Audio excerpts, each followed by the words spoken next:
So here we are, guys. We're episode number 291. Light them up, boys. Light them up. Oh, and they're out. So big fun tonight. So to my left, we have Chris Smith. And to his left, Dan Kromke. And to his left, Johnny Mac. And to his left, Sleepy Cinch. And your humble narrator, Phil Waters. Here we are at Cleveland Moto, episode number 291. We come back inside today because we have many things going on that we're going to want to have better audio quality than Cleveland in the evening next to the street and the road with the homeless, etc. And there goes the last silver bullet, or the second silver bullet, we should say. And today, joining us from Janus Motorcycles in Goshen, Indiana, is Richard Worsham. Hey. How you doing, man? Hey there, everybody. So we're very happy to have you guys on the podcast because one, from when you guys were doing the demo at AMA Vintage Days a couple of years ago, you guys, I think, aren't you the guys that ran in and help out when the firework landed on somebody's camper? What was that? Were you there the year that somebody's flare ran akimbo at Mid Ohio and ended up going into somebody's like pop-up camper and catching place on fire? I don't think we were there. You weren't part of that operation? That sounds pretty good, though. I mean, Yeah. I'm not surprised to hear that. Yeah, it was a pretty. But I was wondering because I know that you guys were in the infield that year doing demo rides. That's right. Oh, yeah, that's right. Yeah, so that may have. You know what happened was I came in only for a day that year. Okay. And then, so I wasn't. Then there was the next year that had that incredible storm. Yes, and everybody's everything tents got blew blown away. off. Easy We lost a tenth of that apocalypse. one. It really is. And so, I mean, that is really cool. Now, so the reason we're excited to have you on is Chris from our podcast had gone out to visit you guys. And Chris had told us, he's like, yeah, he goes, I think I'm going to get one of those Janus motorcycles. And now you were looking at the Halcyon? Correct, yeah. The Halcyon, right?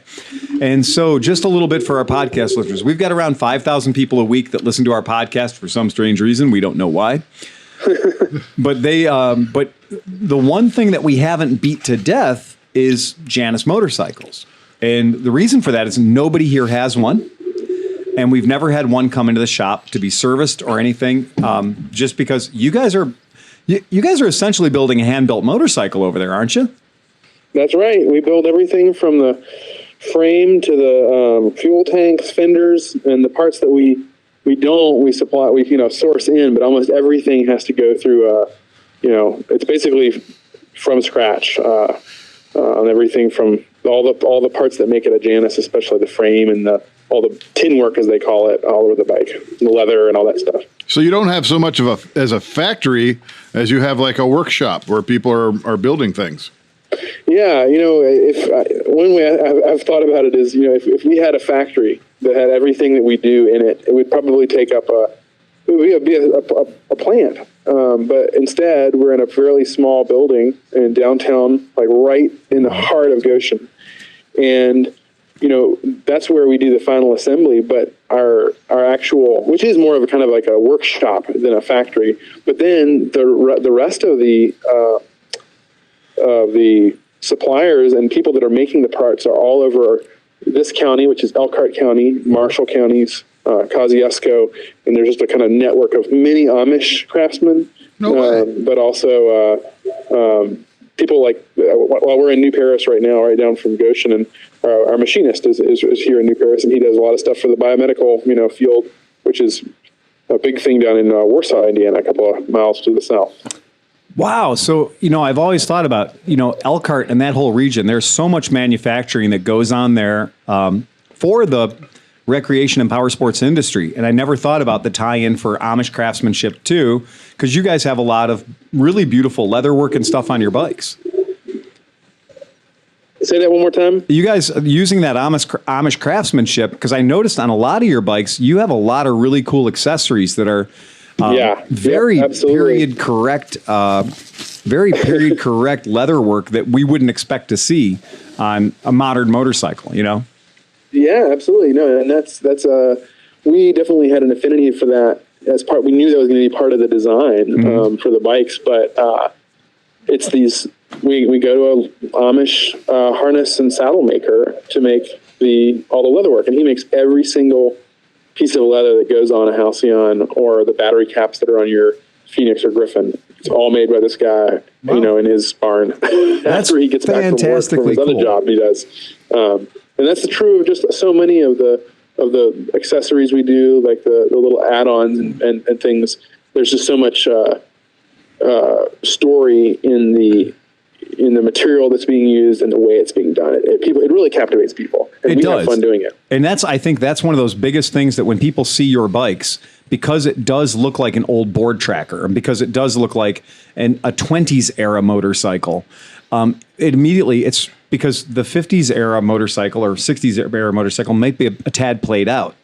And now we're not blaming Triumph for the complete walking on that forever. I mean, if Harley Davidson has taken the Cruiser to the, we've proven you can do nothing more with the Cruiser at this point. Triumph has definitely taken the British classic motorcycle and said, well, we've clearly run that into the ground at this point. Your bike harkens to an earlier era, and it has a personality to it. That's right. Yeah. And we definitely do not claim to be, reviving a specific period. But you're right in the sense that we are looking maybe the scope of what we're looking at for these bikes is wider than, say, the 60s or 70s in England or in Japanese motorcycles. It's really saying, we're not going to try and make a replica of a 1927 whatever, but rather, why did we have to ditch all the beauty of that period? And you're right. Boy, that really comes and through. The attitude of a Bruff Superior or a Zenith or whatever, beautiful motor machines. Because that period, for me at least, as the designer, is really like, it's not that I'm obsessed just with that period, but it's that the bikes in that time frame, and not just the motorcycles, the locomotives, the automobiles, the airplanes, they were really figuring out what a machine should look like, and they managed to strike this wonderful balance. And I say this a lot, but a wonderful balance between form and function. Right. And the form was so evident in everything. Like look at a 1920s motorcycle. I don't care what brand it is, and they look a certain way because they function a certain way. But they also managed to make all these like formal design decisions on things like the cylinder fins and the. They made it look beautiful because you had to see it. So that's why we really, especially the Halcyon, is really it's reaching pretty deep into the history of motorcycles. It is. And what I really respect about that is, your decision to use the Earl style front fork. Yeah. That's a really, really smart thing for whether or not people can look on there and go, oh, hey, I recognize that shock absorber. I recognize where that came from. But by using the Earl's fork, you're immediately going, hey, this is a way that people used to do it. And it's a way that, as a sidecar enthusiast, I can tell you works really, really well. And yes, exactly. Yeah, sidecar people always kind of go, last time I saw one of those was on a BMW or a Ural or whatever. Yeah, so that's really neat. And then the styling that you use with your gas tank configuration and that very early style featherbed style frame, that big giant loop frame that you guys use. Yeah. It's really cool. And that's one of the things. I'm pulling some pictures up for the guys to see as we're going through it. And if you look at that Halcyon that one of your riders has set up with the sidecar rig, a utility sidecar, and you look at that configuration of having the solo saddle seat, the passenger seat, the buddy seat, that it's its own individual pad, the big wide bars, the Earl's front fork, and that long 20 style gas tank. Man, everything on that bike just screams, this is something that hasn't been beat to death yet. This is an Art Deco style. This is something that represents an era. I think that's called pre-war. Pre-war. Well, absolutely. I love old pre-war bikes that have, either like the leaf spring front suspension with the beachcombers and stuff like that. Big wide handlebars and stuff. So it's really neat. Do you do the reverse lever kit? So you can have. That was the first rendering I ever did. The first sketch of a Halcyon I ever did. It had, as we call them, suicide levers. Grip. Yeah, suicide levers. We've never actually ended up using them on one of our bikes. But I guess that would be really cool. I would think we should do that someday. I guess that brings the question too of like what it was like to try to go through getting these approved for the market, like safety issues and stuff like that. I was just about to ask you, like, how does one, like, you guys are your own motorcycle company, like how did it start? Were you just sitting around with your buddies and you're like, you know what, we're going to do this? Like what was that hurdle like? Like what happened? Yeah. No, it was, I worked with the guy who founded the company with me, Devin Beek and I worked kind of like in the summers. I was in grad school and I had a moped and I met this guy and kind of befriended a whole group of people that rode mopeds. Well, that would be the moped army at that point. European mopeds. Yeah. And, so were you dealing with the moped army guys?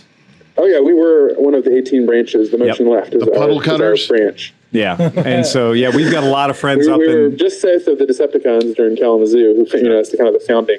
Yeah, I was going to say we've got a lot of friends in Michigan that are still loyal members of the moped army. So we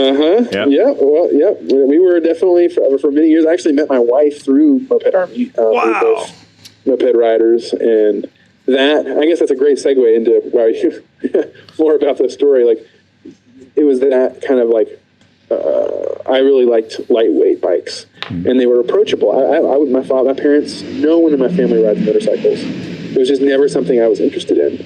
And it took the kind of fascination with the design of the bike. Like growing up, we did have a Vespa, and it was my mother's Vespa. She would ride this vintage Vespa around, and that experience was like really cool. And so then I found this little Italian moped, and I thought, oh, this is beautiful. It looks like a tiny motorcycle, but it's more kind of tongue-in-cheek, fun, and accessible. I don't have to get an endorsement or whatever.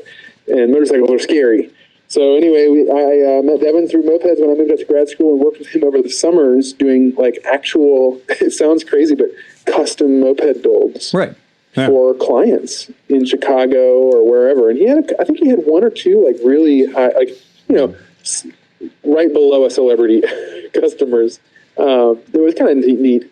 So anyway, then we kind of developed through that customization process a network of vendors, and it all started with powder coating. Mm-hmm. We had this Amish powder coater, and then we would ask him, like, hey, if we wanted to make a two-stroke expansion chamber exhaust, where would we go? I'm imagining a wood-fired powder coating oven. Yeah, exactly. Yeah. No, but it really is completely been word of mouth in this county through the Amish community. We do have some non-Amish vendors, but this, again, word of mouth, you just kind of learn about this stuff. But anyway, I think we were just like sitting around drinking a bottle of wine or something, and we out on we were at an Italian restaurant, and it was just on the streets, and it was really fun. And we were like, what if we actually started making a small production run company? And for some crazy reason, I was very naive or dumb. We agreed to do this, and we did it, and it was really it's been a long time coming. We kind of laugh now that we think we're just getting started. We still consider ourselves a startup. Yeah. And then you kind of look at the calendar and you're like, oh crap, we've been doing this for 8 years. Your plucky little startup company's been doing this for almost 10 years. We're probably all just getting ready in the 50cc, and then it wasn't until the 250 was launched that we kind of came into our own and are now a brand that we're not well known, but you're well known. You've been on motorcycles have heard of a Janus before at this point. Richard, you've been on Jay Leno's Garage, right? I've seen your bikes on Jay Leno's Garage. I know so many people in the motorcycle industry that we're fully aware of Janus Motorcycles, and it's funny because when you started, we remember when you started your kit bike program, your moped kit bike thing. Mm-hmm. And you had some real crazy ideas that were coming out of like a build your own bike program. And, your bike's going to, you hunt and pick your parts over here, and you hunt and pick your motor over here. And this is how you put it together. And I remember when those things were first being put out, like when you were starting with that program, I thought that was a really clever way to do it because every bike is a self-made bike. And I thought that was really brilliant for people who wanted to get their skin in the game. And it was really cool. We definitely, when the 50cc's were more sort of customizable, and we spent a lot more time on them. But I guess I would say that all along we have been trying to get away from doing that custom thing, and now kind of turning. I mean, don't get me wrong. I love letting people make their bike exactly their own. Mm-hmm. But also, I think Devin and I, from the very beginning, we thought we wanted to be like manufacturing a production thing with replicable parts. And so now I don't feel bad. It's so amazing we can offer so many different options. It's very labor intensive, but we don't really feel too bad when we say, hey, we're going to kind of limit the number of colors you can get to these 8 colors, because we have so many more than most other options that most people have. And we like the idea of a production company. And we worked so long with Royal Enfield, and so we're familiar with that program.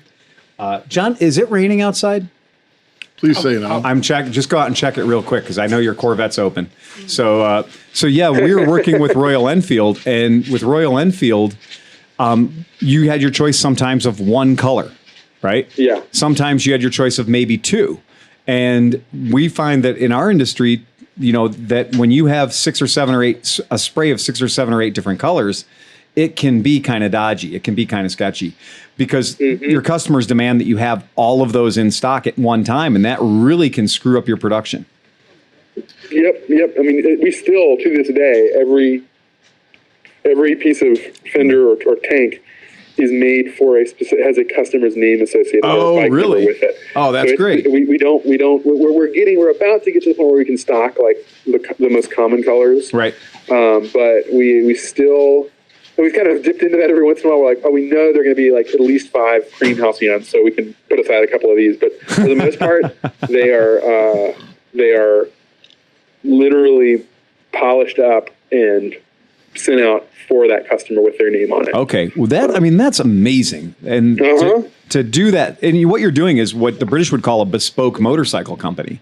And that's, if Chris wants to have a halcyon, you're going to build Chris's halcyon. Yep. And that's a very cool way to do it. I mean, we talk about the magic of just-in-time inventory and the way our shop changed over the last 20 years. We went from having $500,000 of parts in stock that we were just watching as a weird number on our balance sheet, and our tax guy was having shit fits, to literally just keeping the parts in stock that we need on a daily basis, and anything else we order in as we need it. Because the days of us keeping 400 Woodruff keys in stock for a Vespa motor that only 18 people in Cleveland have, that's kind of silly, Well, shipping and delivery has become so good these days. I mean, with UPS, FedEx, whatnot, I mean, you can get a part in a couple of days. Unless it's coronavirus. Right. In which case, right now, I'm sure you're going through madness with getting parts supply or support, because everyone's social distancing at 45 miles per hour.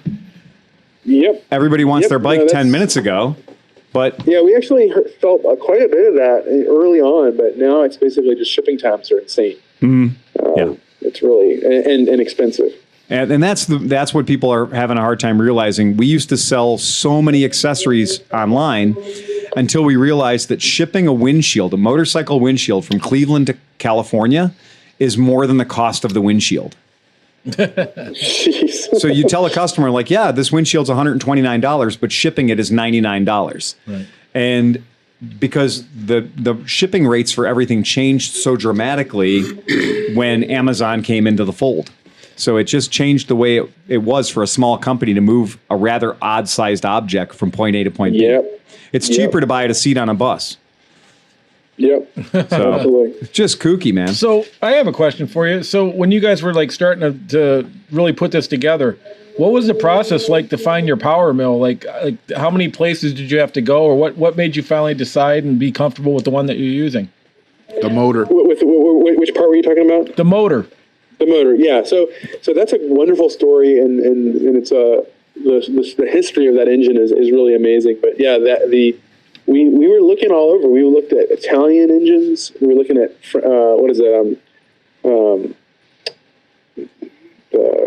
there's a number of these 2-stroke Italian engines. Oh yeah, So we did initially start with the Spanish one. It was a 2-stroke.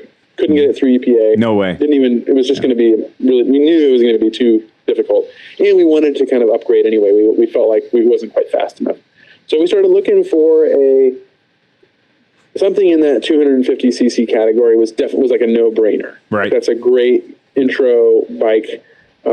Anything smaller than that, and you really start losing power with to be on the highway with a 4-stroke engine. You want at least 10 horsepower, maybe 20 if you can really, like. Yeah. Yeah. So anyway, we found, well, this engine was definitely on my radar as something I wanted to consider because it's so reliable and because we knew that we were going to have a kind of a unique business model in the automotive, motorcycle industry by doing direct to consumer. And that's the only way a small company with the limited resources that we had and still have can do what we do is with a minimum overhead. So we wanted an engine that could be fixed either by the owner with our direction remotely, or be fixed by a motorcycle shop without any trouble or specialty tools or special training. Mm-hmm. So obviously, what is the motor that every motorcycle, at least a vintage, repair shop can fix is a Honda CB. That's like bread and butter, especially for maybe not for brand new young mechanics, but the ones that are good at this point. So anyway, that CG is a great story because it was developed by Honda to basically be more reliable than the CB. The CB is a overhead cam. It was a very sophisticated motor for its time. The CB 750 being what a fantastic motorcycle that was. But the CB 125 wasn't doing as well against its competition in kind of like developing third world countries. So Honda has always been more reluctant to do two strokes. At least I feel like that. Like their competition was making a lot of two strokes that were fewer moving parts, simple, more powerful per cc, and easy to maintain. And so Honda's like, well, we're just going to make our four-stroke better. And so they developed the CG, which is just like a even more simplified version of the CB.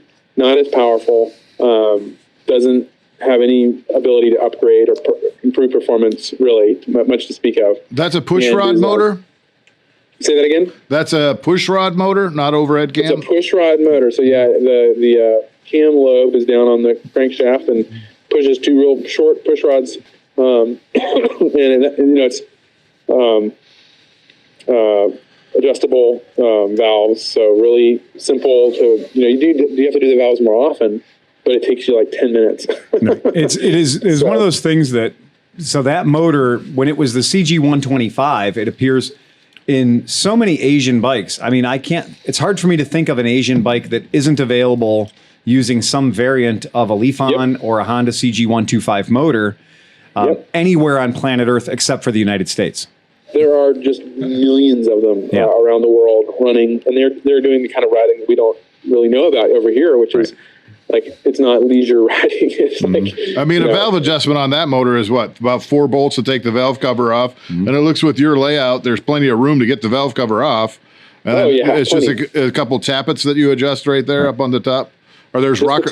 Yep. Yeah. I mean, it's I mean, our service guy can do it in under 10 minutes. It's just super simple. And even our customers, that aren't necessarily incredibly mechanically inclined can watch our video on it and step by step be walked through. Imagine that, doing your valves on your own vehicle. Like a lot of people don't even consider doing that. And I know, and that's awesome, and they really enjoy it. So it's an experience. Owning the bike is an experience that we try and make more than just about riding it. It's about, Do you have a video on how to set the points? Say that again? Do you have a video on how to set the points? The points, yeah, we don't have points. Okay. We're not that authentic. Oh, okay. Not that. No. We are we consider ourselves a modern, motorcycle company. I'm the grumpy old guy who likes points over electronic ignition. Yeah, that's right. But I'm sure on this bike, having electronic ignition is very handy. People don't need to suffer through that. We can just not have to adjust points very happily. Yes, exactly. I mean, that's we cut our teeth, doing the points on the old mopeds and older CBs and stuff like that. But everybody, by the time we were finishing up, we're kind of getting out of mopeds, was putting in internal rotor CDIs on there. Well, I got a question for you, Richard. And it's cool, and you can adjust the timing, and it's pretty cool. So, Richard, anyway, one of the things I thought was pretty cool is when I look at your lineup of your motorcycles, because I think that it's very thoughtful. So when what you've done is, I think, pretty clever. And I don't know if other people are going to pick up on this, but I feel like by having the 3 models that you're pushing, the 3 models that you have made available to us, the Griffin is that satisfies people's urge to say that they're having an adventure. That's hey, look at me, I can adventure too, right? But it still has so many elements of a vintage bike, being their Earl's front forks. The shape of the gas tank is very cool, very retro. And it does have some, it's got, being a lightweight single cylinder with a high pipe, I think that bike is going to satisfy people who are going to go like, look, I can go off-road, because I'm sure that you hear every day people, you're probably really tired of hearing the term Himalaya, right? and that is one of those things that, like, the Himalaya hit the market, and you'd think that nobody'd ever seen a motorcycle with knobby tires on it before for under $10,000. But I think that your Griffin really captured that. I think it looks to me like a rough and tumble motorcycle of the recent, like, post-war era. I think it's... Yeah, if you kind of divided it up, the Halcyon would be like 1915 to 1938, and then or maybe a little later than that, and then you have the Phoenix. Then the Phoenix totally comes 50s in. and 60s cafe. Right. But it's a pretty rough and tumble bike. It's got beautiful fit and finish and styling for something that really looks like I'd feel comfortable going down a dirt road or on some trails and stuff like that. I do give, and that's the joke is, I mean, obviously you will hear us making fun of the name of your company only because we're children. But I don't know if you listen to any of our other podcasts, but in case you do. But looking at your builds and the bikes that you're building for people, for any of the consumers I work with, for your price point on your motorcycles, we couldn't have any of our people go out and just start with nothing and build a motorcycle and end up with something as refined as what you put together. I do want to call attention to the fact you've got disc brakes front and rear on your machines. So don't let the 250cc pushrod motor fool you. There is some very capable kit on these bikes. And I think that having that idea of, I'm sure everyone asks you all the time, like, when are you going to do a 400 or a 500? But I don't know. That's exactly what I was thinking, because you've got the GN 400s over there, which is based off like an XR4. It's an XR 400 motor. Yeah. Which is the same thing that, now you see, when you get into that motor, though, you are getting into an overhead valve motor. Yeah. And companies like Shineray have done, Chinese companies with that motor have done really, really well with the original licensing they got from Honda and keeping the motor alive with the RVPC or the rotary valve head. Okay. So those things are all very, very practical. And yeah, it looks like your frame has a few inches to spare where, different motors would fit in there. But I do think that by making it, we've got 3 different channels of bikes. We've got one motor. Are you doing anything other than the 250 motor now? No, just the 250. It's kind of like the backbone of the whole line is having a modular system. The frame is kind of modular. On the Halcyon, the Phoenix, and the Griffin all share the same exact frame, and we try and share as many parts as we can. And that goes back exactly to what I was saying earlier about that kind of low overhead. You don't want to order 8 different kinds of things. You want to keep it as simple as you can. Have one if you can suffice with that. So you mean I could have the 3-in-1 bike? I buy the bike as a Griffin, but I get the tins and the seat for one of the other models, and I can swap it out and reconfigure it? Yeah, well, I mean, you could theoretically, but it would be quite an operation. You'd be more than willing to, if you want to spend the money, you'd be more than willing to sell me all the parts, right? Yeah. That's right. Yeah, we've done a couple of people wanted like an extra fuel tank or something, just they wanted an alternate or something, or a different seat. We'll do 2 different versions. I did want to mention that too. So if the guys want to go to your website, it's janusmotorcycles.com. Your wide line seat is only $150. That is insanely cheap. Or I should say that's incredibly affordable. That's right. We try and keep them as affordable. Really, it's interesting to do this in the States. I think we could probably charge more other places in the world. Right. But the concept of the 250 Right. It does sort of have a ceiling to it. Yes, it does. We're definitely exploring. Yeah, it does price you down, and it does give you an artificial ceiling to what people will spend. But your tool bag for $150 looks fantastic. The picnic basket, Boo Boo, is gorgeous. And like the craftsmanship on that, it looks like a Longaberger basket, man. I mean, it really looks, the design work, the fabrication on the picnic basket. And you guys do have a leg shield option for your bikes. Is that correct? All the wet parts. So you guys do offer a leg shield option for your bikes. Right. Yeah, we do. Yeah. So that's kind of, to me, I was always fascinated by those. Yeah. I don't know. There's some English bikes in the 50s and 60s that tried to be like super practical, and they put leg shields on them. And then, of course, you don't notice them as much on a Harley Davidson or an Indian, but they have them too. Right. But we made them real kind of utilitarian looking. Well, I think it really looks cool. I love all the British or the Italian motorcycles from the early 50s, and a lot of companies, Moto Guzzi, Motorumi, a lot of these companies were building motorcycles that had these leg shields. And you're right, it was amazingly utilitarian because after the war, they didn't have a lot of extra money.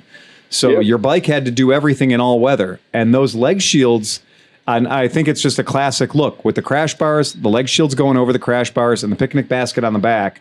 That is, without intending to do it, you are far more interesting than the Harley guy parked next to you. Yeah.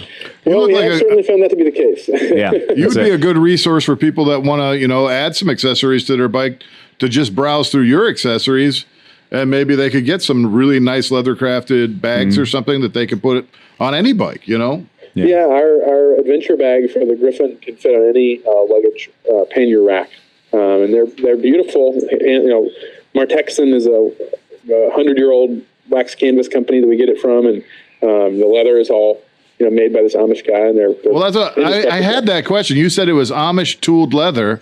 I'm like, how far away was the cow that gave up that leather? Is that also from Indiana or no? Locally sourced? Our leather we get from a big tannery supply, and the leather we try and get as much as close as we can. And we're trying to start up a relationship now with Seidel Leathers up in I think they're either Wisconsin or Minnesota, and they really are like very local. And we're going to start, I hope, being able to offer more of their leather. All right, so now because years ago, myself and James, we were involved in a publicity stunt where we did. We were involved in a publicity stunt where we drove a 125cc motorcycle cross country. And we did it the hard way over Denver, over Shrine Pass, through Vail and Breckenridge, Colorado. I noticed you guys have the Janus Mileage Club. I was just about to say that. Like, what's the highest guy? Well, who's the highest mileage? I mean, because that's pretty cool that you've got people out there that are putting miles on your bikes. And I know you guys rode cross country too, didn't you? That's right, yeah. I just wanted to check real quick. Is my audio cutting in and out at all? No, you're sounding good. Yeah, you're good. Yeah, you all. I'm actually having a hard time hearing you. I apologize for keep repeating yourself, but I didn't hear that part. I just wanted to ask if I was cutting out. But we rode cross country, and I did on our '68 Halcyon, commemorating. And you'll love this story. We were commemorating the first motorized vehicle to ride across the country. It was a motorcycle. Actually, it was a moped. It was a 225cc pedaled California motorcycle built the year previous in 1902. And he rode it across the country and took him like 52 days, all the way from San Francisco to New York. And he did it as a stunt. Right. He didn't actually make his projected date, but he did it. And so I rode commemorating that ride with a group of other riders, and learned all about long distance riding. And then this year we finally gotten to a point where we have enough owners that people are starting to rack up miles really. And we have, I don't know what the highest mileage is right now, but I know one of our owners took his bike from, he's been all over the country, and he rode all the way to Dead Horse and back. Wow. On a Halcyon. And he's got a picture of him up in Prudhoe Bay. And if you didn't know what the motorcycle was, you couldn't tell because it was covered in mud. Did he do any modifications to the suspension or anything to carry weight on the back, or was he didn't do much to well, it's a hardtail. He did end up, he put a bunch of stuff. He had extra gas, he had extra tires, he had, I mean, it looked like something from, round the world adventure. And he did end up, he said he hit this like just incredible pothole and ended up bending the rear axle. Oh my God. We overnighted him or shipped him to the next place, an axle that he said, I find no fault with this bike because it just bent a 16 millimeter axle. Yeah, that's true. That was my fault. Yeah, that's it. Anything that would bend that axle would bend anything. I picture him like exactly. Yeah, I picture him deploying a hot air balloon at that point and just flying away, coming to get you. Yeah, around the world. But anyway, we this year we haven't actually started doing it yet, but we have our owners rally every year. Mm-hmm. This was our third owners rally, and unfortunately, because of the pandemic, we did do a virtual one, but it did allow us to make it worldwide. So it was our first worldwide rally. And we had people from all over the world. We had, I think, 3 or 4, maybe more different countries represented. And we launched this idea of the Mileage Club, which is based on the, English, all over the world, car clubs would have different awards. You could put a little medallion on the front of your Rolls Royce hood or your whatever. And we thought, wouldn't that be cool to have patches you could put on your jacket or whatever that say, I've made it to, and make it start pretty easy, and then we'll keep adding them. And I think we've got one guy, I think that guy I was talking about, he went to Alaska. He might be close to 20,000 miles. I know he was at 18 last year, so he's probably well past it. But they're putting on the miles, and these are, they're lightweight, kind of, they're not the fastest bikes in the world, so they don't accumulate miles as fast as, say, a cross-country bike. But, it's been a really fun project, and we're looking forward to starting some local clubs and giving them swag that they get to represent a different area. Another one of our things, we're all pretty much tool nerds around here. We're goofy for tools. And I noticed that you guys do the right tools. So, and I'm not saying right like the correct tools, but like the right as in like Orville and Wilbur right tools. So I noticed you guys are selling right tools, which are made in America. They are. They're made in, I believe, in Ohio. Yeah, they are. They are a fantastic American tool company, and they primarily, it's really funny, they primarily do like the toolkits for like oil rigs or, big operations that require the highest quality tool. Yeah, because they're usually... They're talking real deal. They're a company that has... that allow us to use them.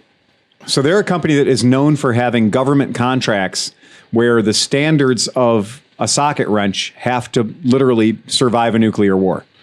Affordable probably doesn't play into it. No, the idea behind Right Tools is absolutely not affordable. The idea is it's an heirloom tool company. Yes. And the fact that I saw that you were partnered up with them, and I've got a couple of Right tools. I got a Right tool pair of pliers that I absolutely love, and I've got a couple of combination wrenches that are Right tools.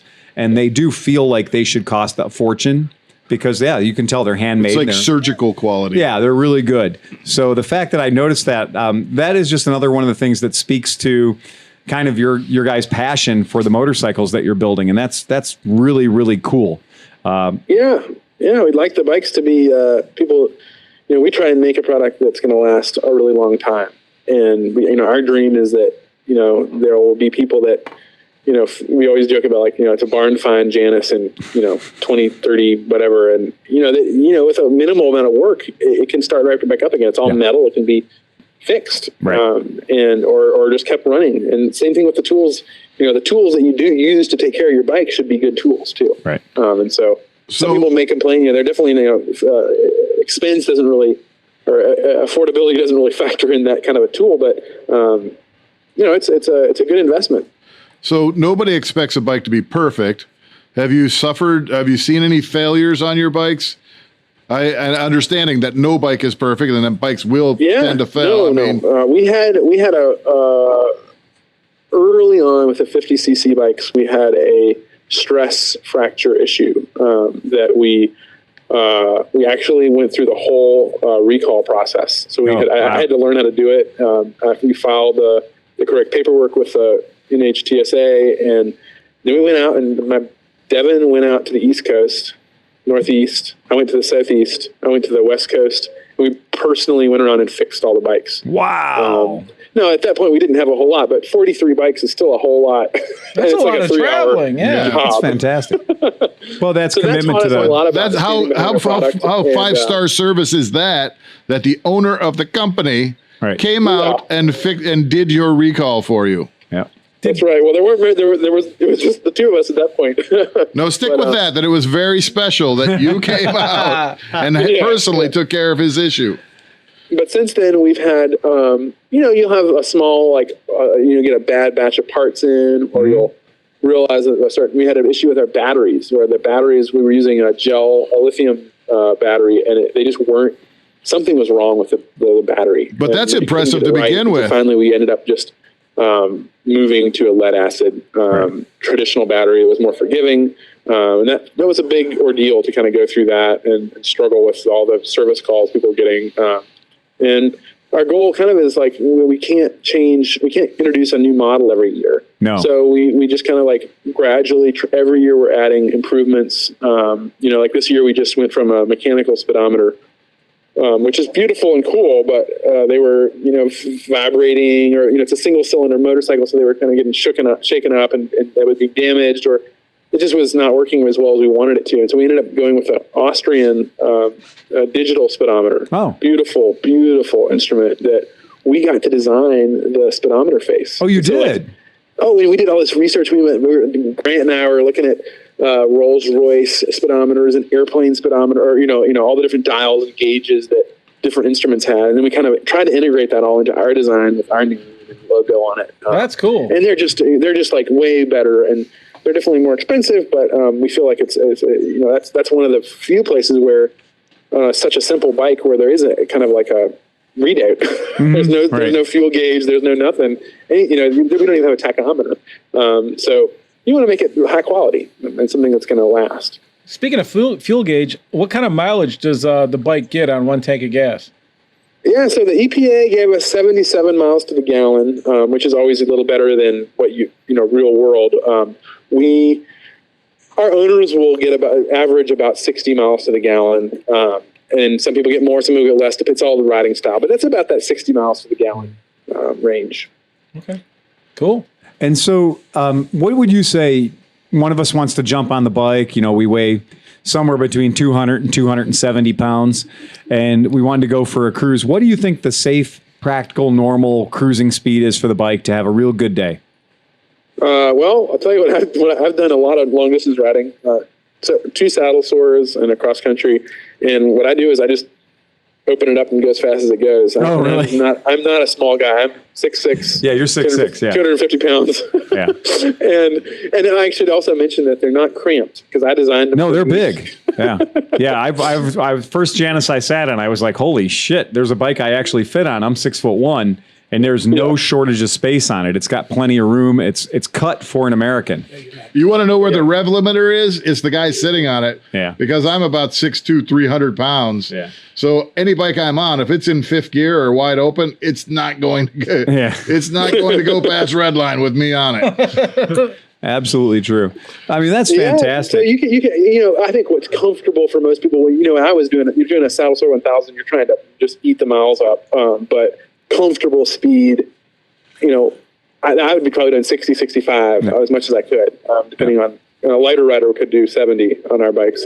But 60, maybe 50 to 60 miles an hour is a nice kind of speed to just zip along, and most people probably are doing it around that speed. Are you guys messing around? Are you guys messing around anymore at all with the 50 cc's, like that liquid cooled 50 you guys used to have? We aren't doing anything. We're not manufacturing them in any way. We can't, illegally, EPA. Yeah. 2-stroke. But we 2-stroke 50 cc water cooled, case inducted, just incredible little motor.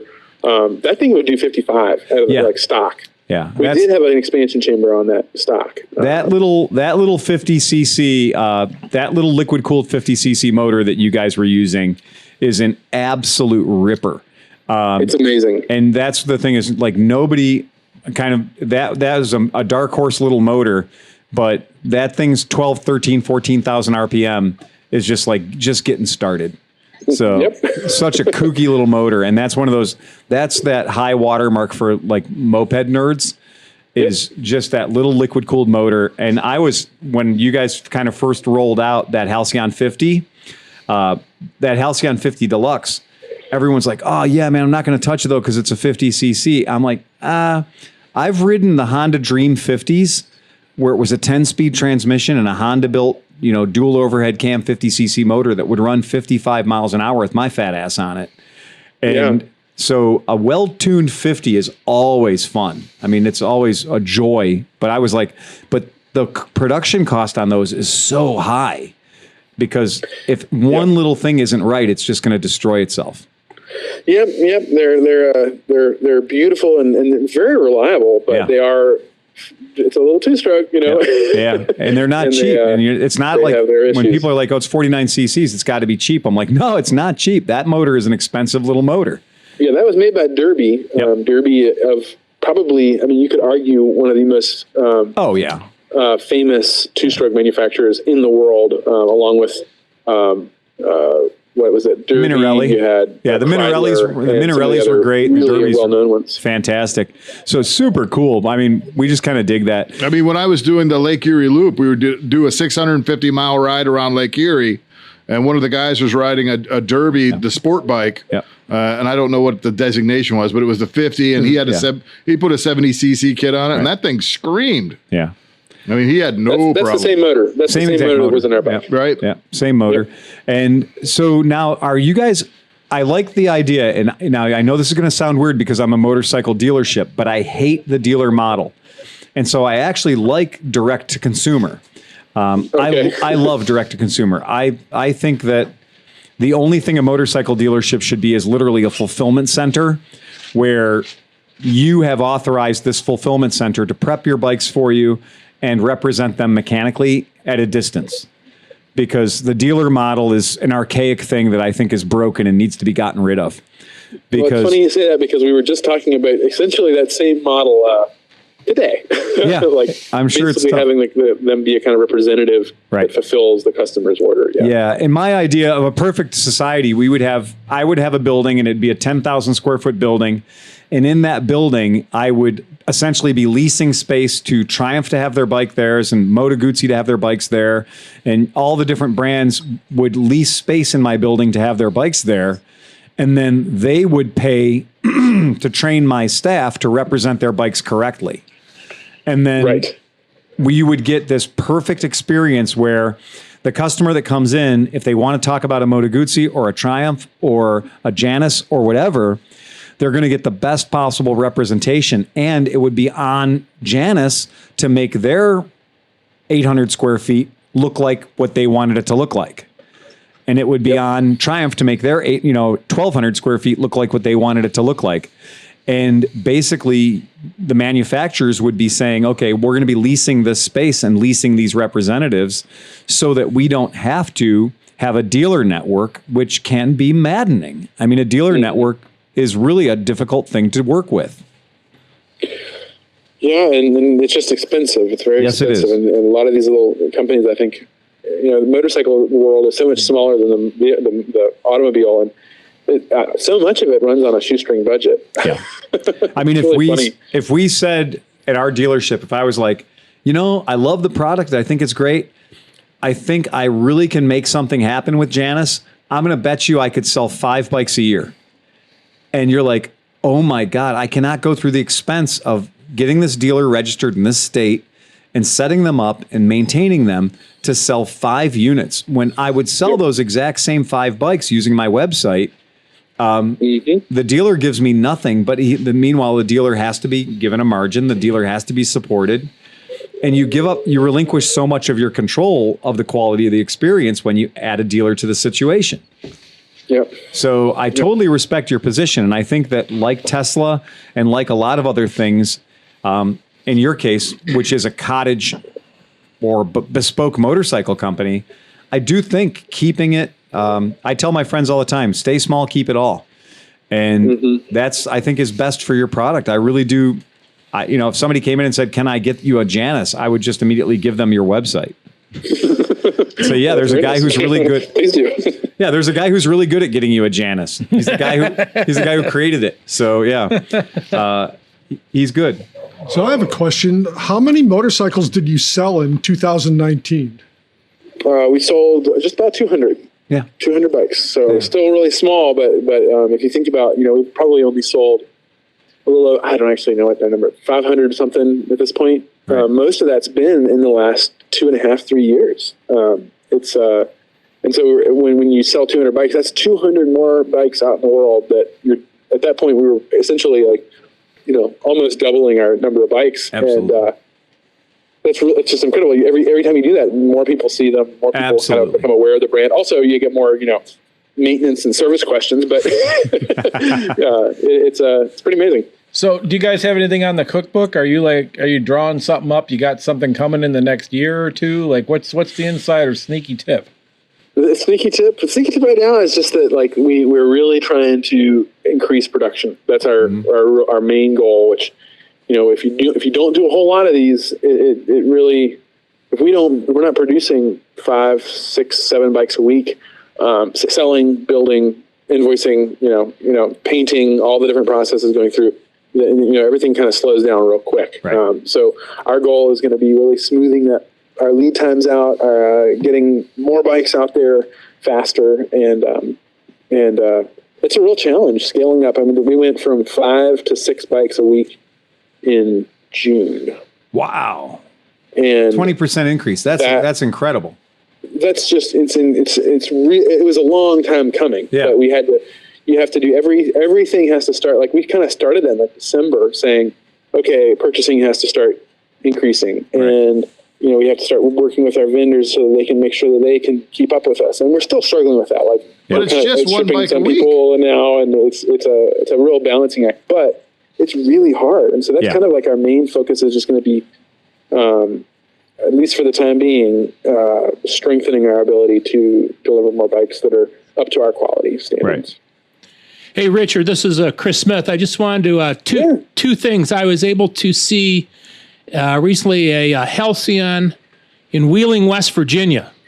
So I don't know if you knew you had one down there, but there he was screaming down 88 Route 88 North. So I was very happy to see that, one of your cream-colored bikes.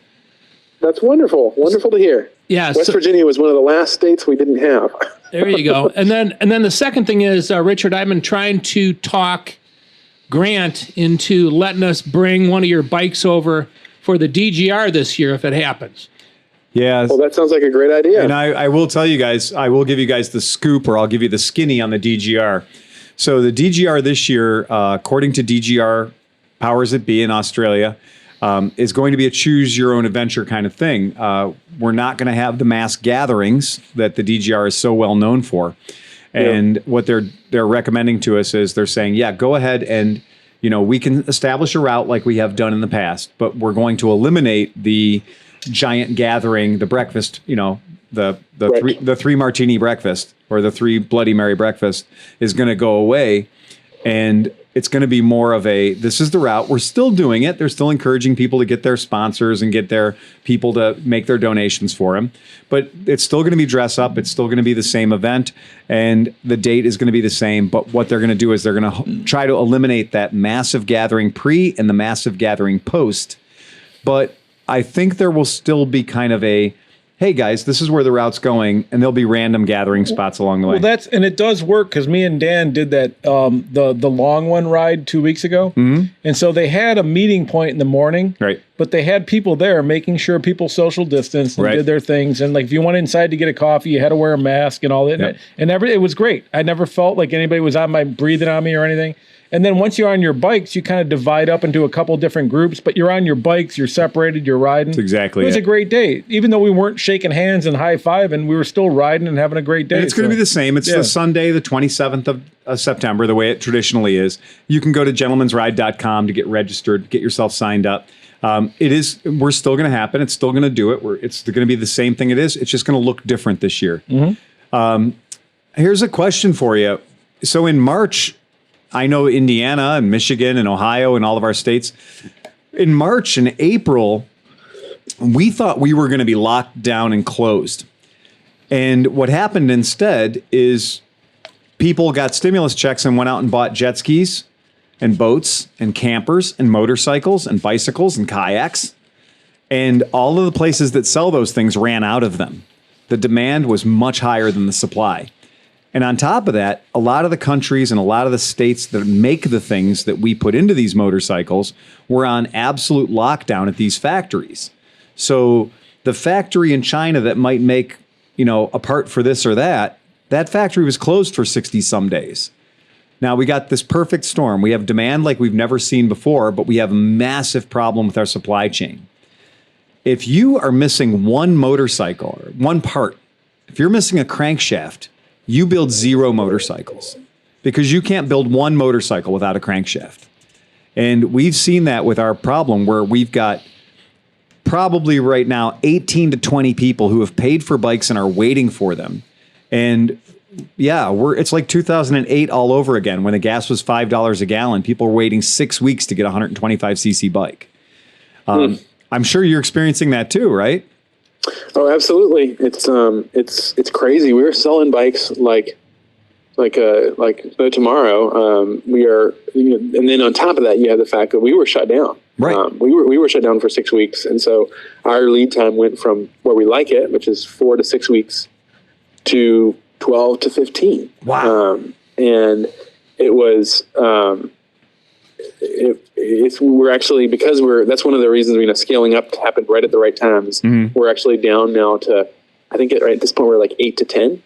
So double what we usually are, but quite a bit less than we were. And that really makes a big difference because people are buying now. We want to be able to sell to them. Right. Everybody wants to get out on the road and be able to be out in the world in their RV or their motorcycle or their jet ski or whatever, but not in close proximity to anybody else. So we are totally experiencing that. Luckily, we have a really robust purchasing department that we had some buffer zone, and so we have had some basically we're going to build these out without rear wheels or whatever the part was, and then try and crank out add that one part at the end. But that's just not efficient. That's a last chance kind of or a last resort move in manufacturing, but sometimes you got to do it. So that's definitely been, I know it's affected us, and I know it's affected many other people even worse, especially some of our vendors, which then affects us in turn. So it's been crazy. It's a crazy year. It is a crazy year. It's nothing. We're not going to be able to compare anything to this year for a very long time, and it's not even close to being over yet.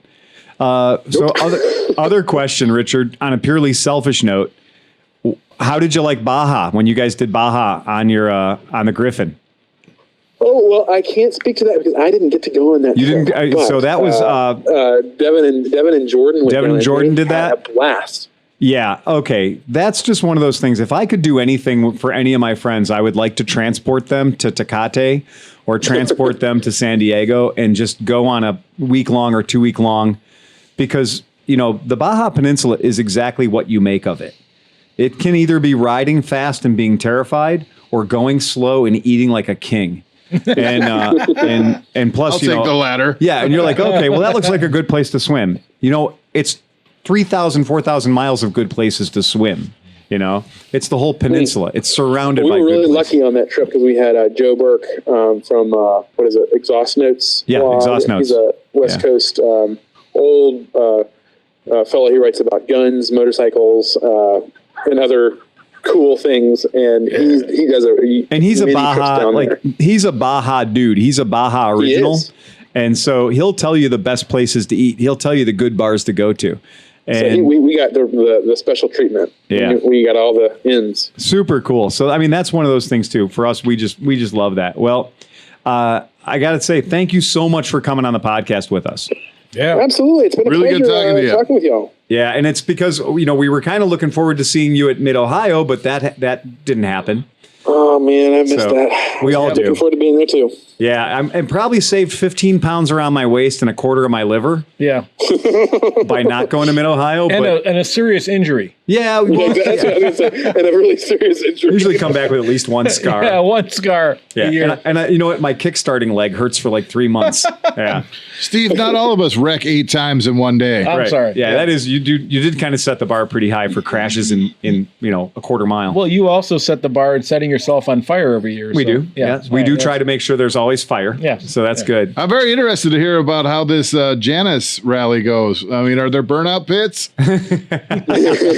Well, we have slow races. Oh, okay. Absolutely, yeah. Kicking I old love school. a good slow race. We do. It's vicious. Any It's fire? vicious. You need fire, though. Is there any fire? We need fire. We haven't yet, but Yeah, it's always a a little bit of possibility. fire makes things a little more exciting. Maybe we'll have to come next year after Chris gets his Janus. But you should. That's true. So just for folks that, just to bring it around to circle back with Janus, JanusMotorcycles.com, you can actually go on there. So our podcast listeners, go to that website right now and you'll understand the way that they'll let you build your own motorcycle. You can choose your own colors, then you can choose your own upgrades, your own accessory packages. And it is a very fun way to kind of see the way you would lay a bike out for yourself. That's literally that first dose is free, right? So that's that kind of like, ooh, I can personally build my own bike and have something that is what I want it to be by through a series of clicks on the internet.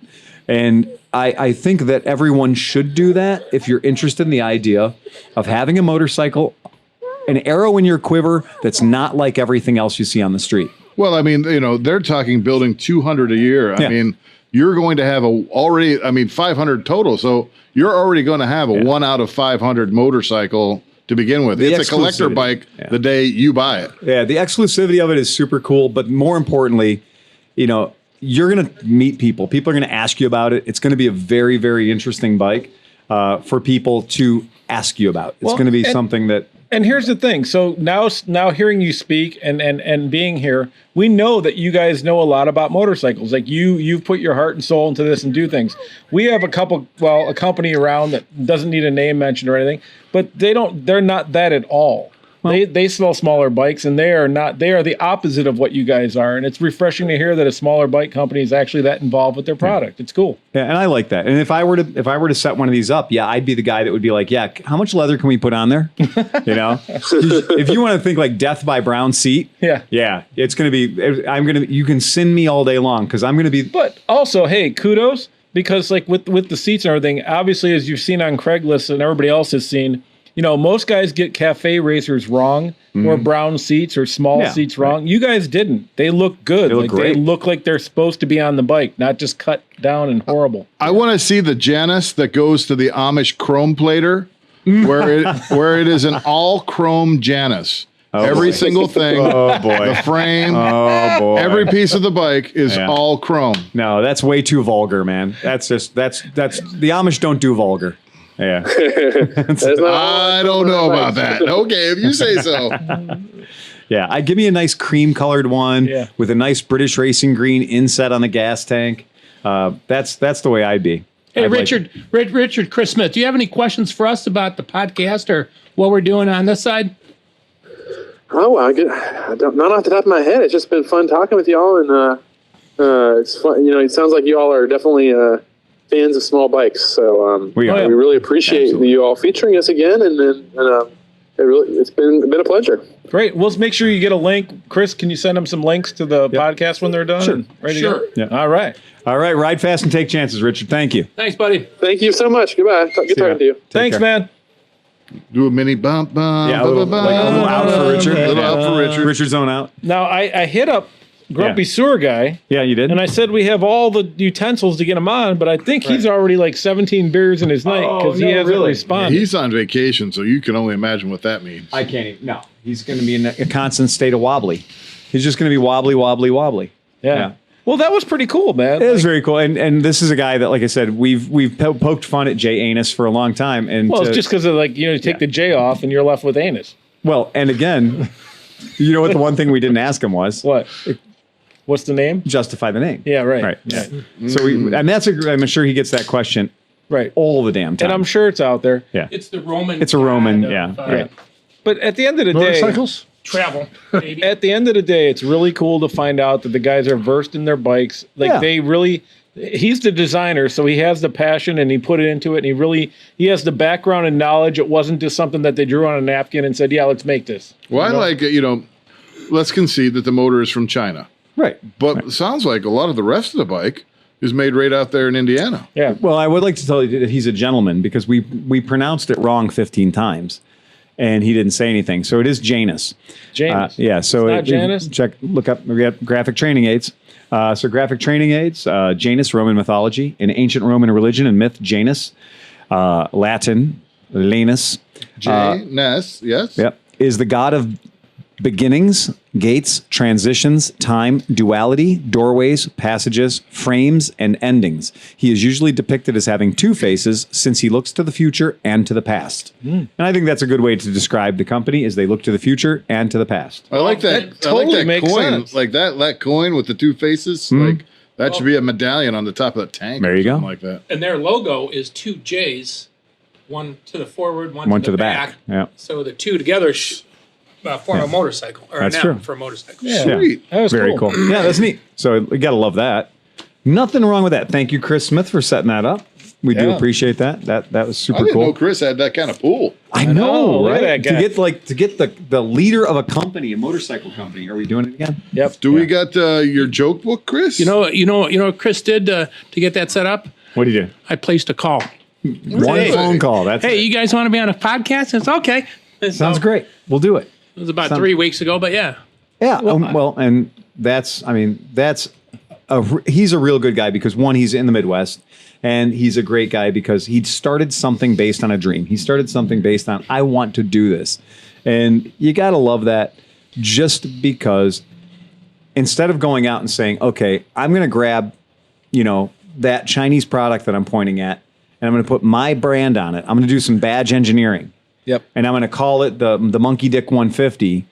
And now I'm in charge of the Monkey Dick 150 world, right? Right. He didn't do that. Nope. No. That's kind of what I was saying when I was saying it might we be a all Chinese know. motor, but he built they're building a lot of that bike here. Oh, yeah. They didn't design the bike and send the copy over there Right. and have the bike come in here already. I just like the fact that they were like, I originally wanted this to be a two-stroke because that's just cool already. Like once His you start original with- platform was kind of a bike kit.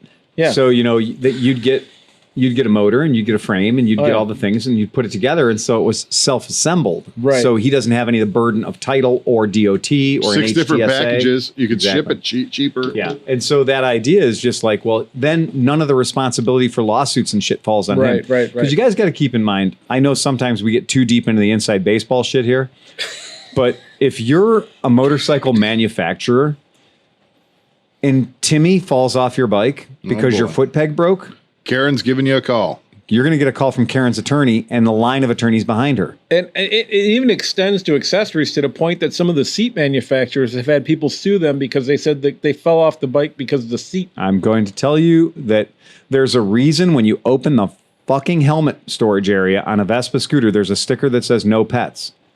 All right. And that sticker is not in the English bikes. It's not in the Italian bikes. It's not in the Chinese bikes, the Thai bikes, the Indian bikes. They don't have that. But the American bikes get a sticker that says no pets. Because of Karen's. And that means somebody said, oh, Fluffy can sit in here on the ride home. Right. And then, oh, well, there's a waterproof, quote, airproof gasket in there that That's holds. heated by the motor. And it's heated by the motor. So they had fluffy stew Yeah. when they got home. Yeah. Right. Not good. Not good at all. So you had a very hot, very unoxygenated poodle or whatever the fuck it was. It's not good. And that got Pitch and frizzy. right. Well, you know what that got is that got a lawyer involved. Oh, yeah. And then a lawyer went after Piaggio at some point and said, "You didn't tell us not to put animals in there. Right. That's where I store all my livestock." Well, that's the country we live in, and if you're not willing to accept that kind of shit as a manufacturer, you need to get out of the pool. I'm surprised they didn't figure that out in Southeast Asia, though. You know what I mean? Like, It was ready to eat at that point. They're like, we've been doing this for years. Okay. Yeah. Roadkill just becomes stew. Put the weak one underneath the seat, and that's the one we'll have for dinner when we get home. Exactly. Yeah. Yeah. Jeez Louise. So that's it. So I wanted to talk to you guys about What on earth is that motorcycle? what is that motorcycle behind us? So that motorcycle behind us is the Benelli Truck 502. Yeah. No, it's not the truck. It's called the TRK. So there's the Benelli TRK 502. Yes. And I've been waiting for this fucker. One for of like my 3 buddies years. said he really was like excited about Camaro for one of these. right. Yeah. That's me. And this is a thing. I mean, we're going to talk about the text and the specs and all that good stuff. Ignore the ride-away price because the ride-away price that you see there is in Australian dollars. Yeah, it's like 6, right, or 5. We're going to talk about that. Okay. So yeah, let's just get the elephant in the room the fuck out of the room. Let's talk about this real quick. Yeah, go ahead. Just before you start. So, I saw this bike 3 years ago, and I was like, I like this. This is what I want. But I don't know the quality and reliability of this brand. Yeah, we're not. But now I own the 135, and I have 1,000+ miles on it, and it's amazing. So now it's like, okay, they make really quality bikes. Like for the money that I paid for the 135 compared to the Grom or something, you're getting such a better bike, better forks, better motor, 5 speeds, everything about it's great. So I can't imagine that they fucked this up too bad for the amount of money that they're charging. Just the picture alone, it looks beautiful. Yep, and it's 500 cc's or 5 whatever it is, but it's light. Like my Super Tenere weighs like what with all this shit on it, like 700 pounds. Well, anything's light compared to that. Probably. Yeah. Well, not anything. Harley, Harley. But I mean, it's a big bike. This seems like you'd be able to ride it, throw it around, have a good time on it, and whatever. What was the weight on that? I think it's under 5. I think it's like just under 490 or something around there. I think that's what Phil's got a spec sheet. I got there. some specs for us. Phil's pulling it up. I got some good intel because we all like good intel around. All right, so Phil's walking around getting his intel ready. He's going to drop it. But anyway, I mean, I can see why this bike is attractive to you. Yeah. I mean, it looks like a really nice bike. You already own a Benelli. Yeah, I mean, You've definitely been an avid adventure motorcyclist. You have the Tenere. You had the Husqvarna, or right, that was Husky, yeah. Yep. So, it fits right into your wheelhouse. It does, but I think it hits a few more notes because it's like the middleweight adventure bike. But at the same time, for us here, how much adventuring can we actually do? And it seems like it's very roadworthy as well. Oh, that's important in this area. But Yes. it also hits you in the upper 40s going on 50 area where your pocketbook is tight and that's what I was about to say. So you're not interested in spending $10,000. And that's the thing. more If on this thing something. is as good as it should be, I can sell my Tenere used, have enough money to buy this new, and probably still take the wife out for a nice weekend. I don't Okay, know so about we're that. gonna- It'd so be here's hard to what we're give up gonna the do. Tenere, though. Oh, I don't want to, but I'm just saying I could. Okay. Yeah. So right now for the American market, we don't have all of the models available. No. Okay, not all of them, but we do have 3. So the first one we're going to talk about is what they call the Leoncino. Leoncino is behind you right now. So the Leoncino That's all is right. a standard, right? Or a sports standard, I guess we would call it that. Okay.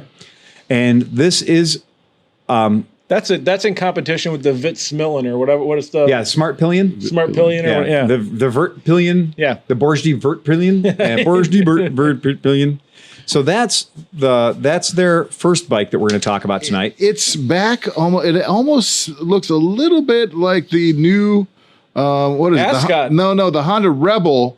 But this is a good-looking version of that. Like the Honda Rebel looks ugly. This is actually like, oh, okay. Well, the Honda Rebel chopped the gas tank You see in what a I'm saying? vertical line where that has that black embellishment on the side. Yeah. The Honda Rebel just went straight all the way to the top of the triple clamps. Yes, this looks much better. Right. And it does. And so this motorcycle will be available in the United States market in your choice of either black or red. Okay. Any color you want, as long as it's black or red. Black or red. Okay. Now we're just going to scroll through some of the highlight images just so you can kind of see there and our podcast listeners can see it. We're not going to worry too much about the dimensions because the dimensions are what you think they are. It's a 500, right? It's a 2-cylinder, obviously. It's 8-valve motor, which is nice. It's near as I can tell, 50 horsepowers and 44 torques. Wait, say that again. It is a twin? Yeah, it's twin. Oh, that's cool. Yeah, I it's thought twin. it was a single. 8 valves. Yeah, so it's a twin. It's 8 valves. Liquid cooled, obviously. It's a wet clutch. It is a wet sump. It's a 6-speed transmission. It is fuel injected, obviously. I guess I shouldn't have to say obviously. It has a very sporting 11.5 to 1 compression ratio. That's pretty high. That's pretty hot. So I got to give them credit for that. That's going to go good. That's on the verge of high octane fuel. Yeah, it is. So it is on the verge of high octane fuel. Very cool looking bike. It is a very standard looking bike. In fact, when I'm looking at this bike, images of Yamaha Seikas are dancing through my head, right? the shape of the gas tank, maybe. There's some of that hiding in there. It looks fine. But distinctive. I mean, it's not like any other. I mean, I can't think of. I mean, like I said, it looked a little bit to me kind of like the stylings of the Rebel, but it's still way different. I mean, like. So what does it weigh? Because 490 seems high to me. My BMW is 490 pounds. Okay, let's go ahead and see exactly what they say it weighs. And somebody may have to be standing by with a thumb-powered device to give us the translation from science units to non-science units. I've lost my thumb. So we'll see what the weight is. Let's see here. I'm looking, guys. I'm looking. Going to try to find the weight. Don't see it yet. Not seeing the weight just yet. Seeing the height, seeing the length, seeing the wheelbases. Yeah, let me go into some technical stuff here. Let's see if we can get... No, same thing. Steve, can you look up the weight of the actual weight of this bike? Yeah. And maybe the horsepowers and stuff like that? Get the specs on it? Yeah. It's not under chest. I know at one point I was kind of giving Steve a hard time because if you compared the numbers on this bike to an FT500 Ascot, right? Ascot has it beat by a little bit. Well, and there's going to be some more too. Yeah, the asshole Scott does not have fuel injection, right? And a number of other things that this bike certainly does have. And that's a big thing. And this has got ABS. It's got dual channel ABS straight from the factory. Which one is this? This is the Leoncino. Yeah. Okay. The Leoncino. I can guarantee you, if this bike will probably clean the curb weight is 207 kilograms. So that's wet, battery, and gas. So somebody figure out 207 kilograms versus funts. 455.4 pounds. So 455.4 pounds soaking wet. It does appear to have about a 3.5 gallon gas tank. So it's a 12.7 litres. So maybe 4 gallons. So yeah, that's what that is. And so that is the version we're getting in America. This one right up Cha.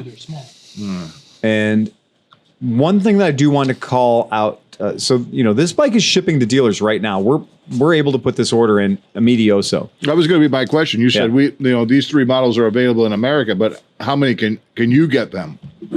I can order them right now. Okay. It's easy for you to say. Easy for you to say. So, by the way, Chris brought in some fantastic meats. We love having Chris's meat in our mouth. This is the Aliwet Sausage. Did you make this yourself, or is this through the club? Club. Okay. Very tasty. Is this a pork? Yeah, pork based on andouille. It's a little bit on the dry side, but I think that's just because there's so many seasonings and spices in it.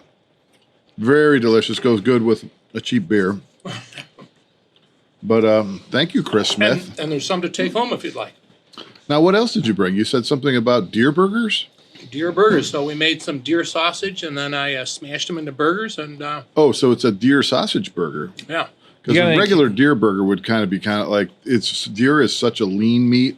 Like if you just made a deer burger, you can throw it in a pan and it doesn't even fry itself in its own fat. Wow. So I'm glad that you made it. Did you add fat when you were making the deer burger? We did. Yeah. Okay, that's good. Did you bring me a carrot or anything? Or yeah, the deer ate the carrots, and they were delicious. Yeah, it's number 2 on the tropic level. So anyway, yeah. But the deer burger is delicious. Wow, that's good. That's excellent. You should definitely get some of Chris's deer meat in your mouth. Yeah, big round of applause for Chris Smith and his meat. Yeah, Chris's meat. That deer burger is. So, like you were saying, Phil. Sorry, I got a mouthful of deer. Anyway, like he was saying, he has a mouthful of deer. My dad used to make deer burgers. Now, his recipe was crazy. He would start, with deer meat, and we always had some beef fat put into it. And then he would hitchhiker?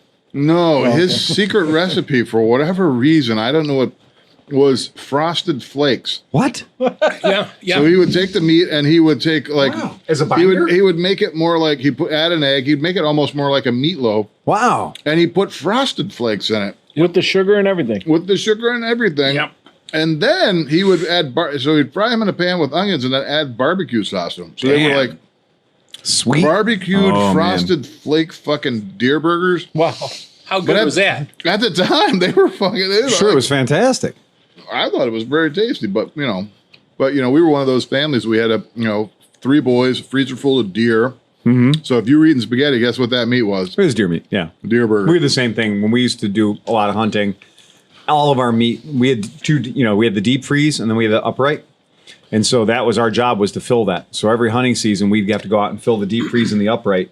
And then no matter what we ate, it was deer and something else. Yeah, we got the tags. Dad filled them. Yeah. So that's pretty much. Yeah. That was. We'd be sitting there and be like, well, you hear bang, bang, bang. Yeah. And you're like, oh, did you get anything? No, come on over here, though, real quick. Right. Yeah, I didn't get anything, but get your ass over here real quick. Yeah. You go over, there's one there. Yep. There's one that went over the fence. Get it over on this side of the fence because that went over there on posted property. That's tactical hunting, strategic hunting. Yeah. We'll sell you the tag, how you use it. And then go home and then, I love the dinner after you spent all day cutting up 5 deer and you've been up to your elbows in fucking deer. Yep. Guess what's for dinner? Deer. Yeah, the last thing you want to eat. Last thing you want to eat. Yep. So the Benelli Leoncino. Okay, we're gonna play the Price is Right game. If you've cheated and you've looked at my notes already, you're not gonna be allowed to play. So this Leoncino from Benelli, it does have a price. It is not $9,390. Well, going from what you're selling the 302 for, I would say 49, 48. So the price on the Leoncino is $61.99.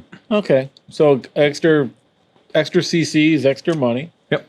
That's still a decent price for the bike. $61.99. So I just thought for fun, you can't compare anything in the world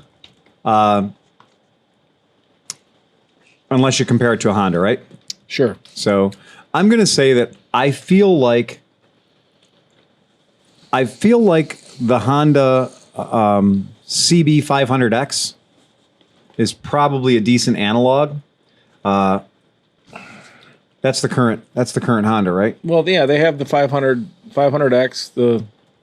It's not an adventure bike, but people like it's kind of the everything, right? Well, Rally Raid makes kits for them to make them amazingly good adventure bikes, but stock they're kind of like an NC 700X that has a high rev limit. Okay. Yeah. But they're decent bikes. People love them. And the thing though, unfortunately though, I think they sell cheaper. I think you can find them for $4,000 with 200 miles on them used. Well, we're not talking. I mean, we'll do like for like. So we'll do new for new, right?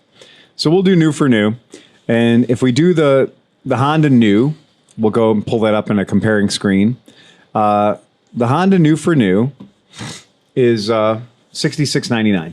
So So the Honda brand new MSRP in the United States market is $66.99, and so that's $500 more than the Leoncino.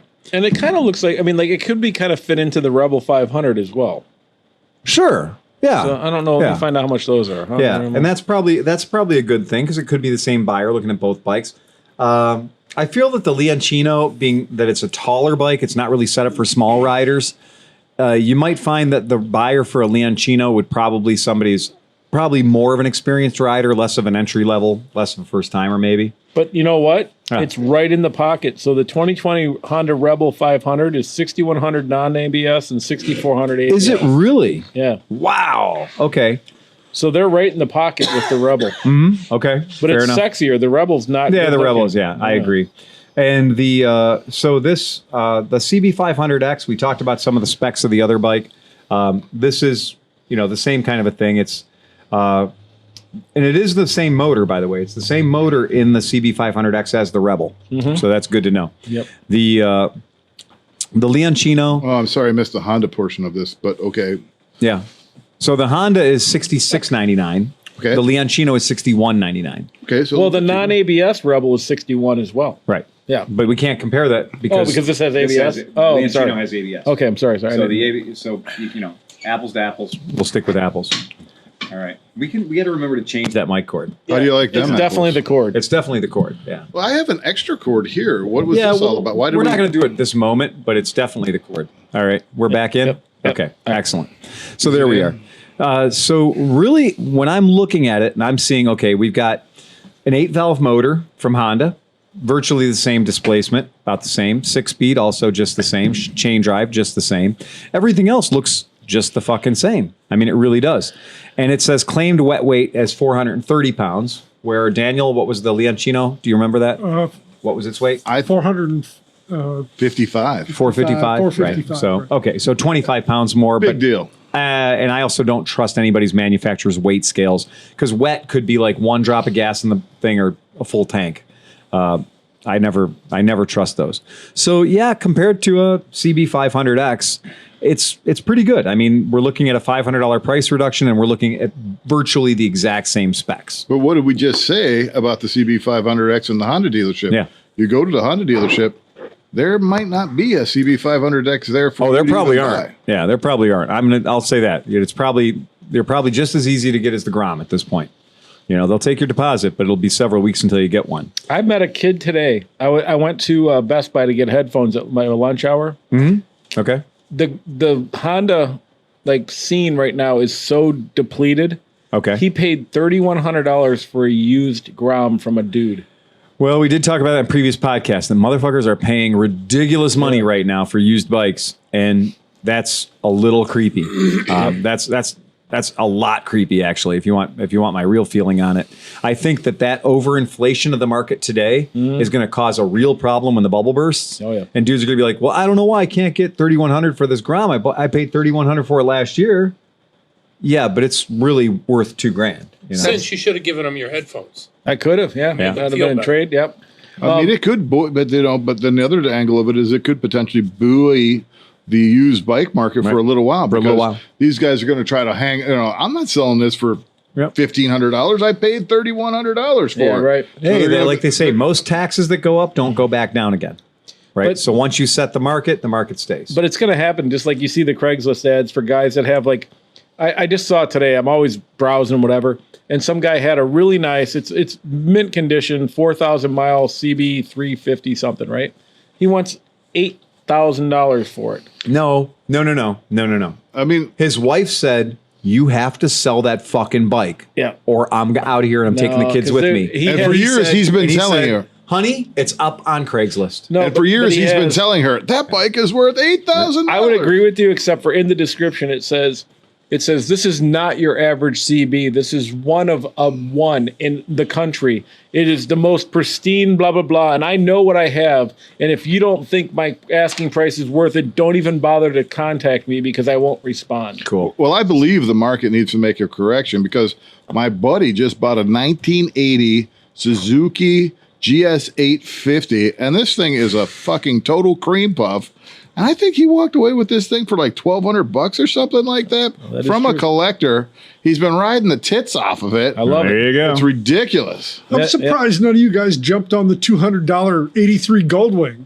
Yeah, we jumped on it. We talked. Me and Smith talked about it. Yeah, we jumped on it. He'd have to store it at his house, and he said no. Yeah. Yeah, we wanted to keep it where?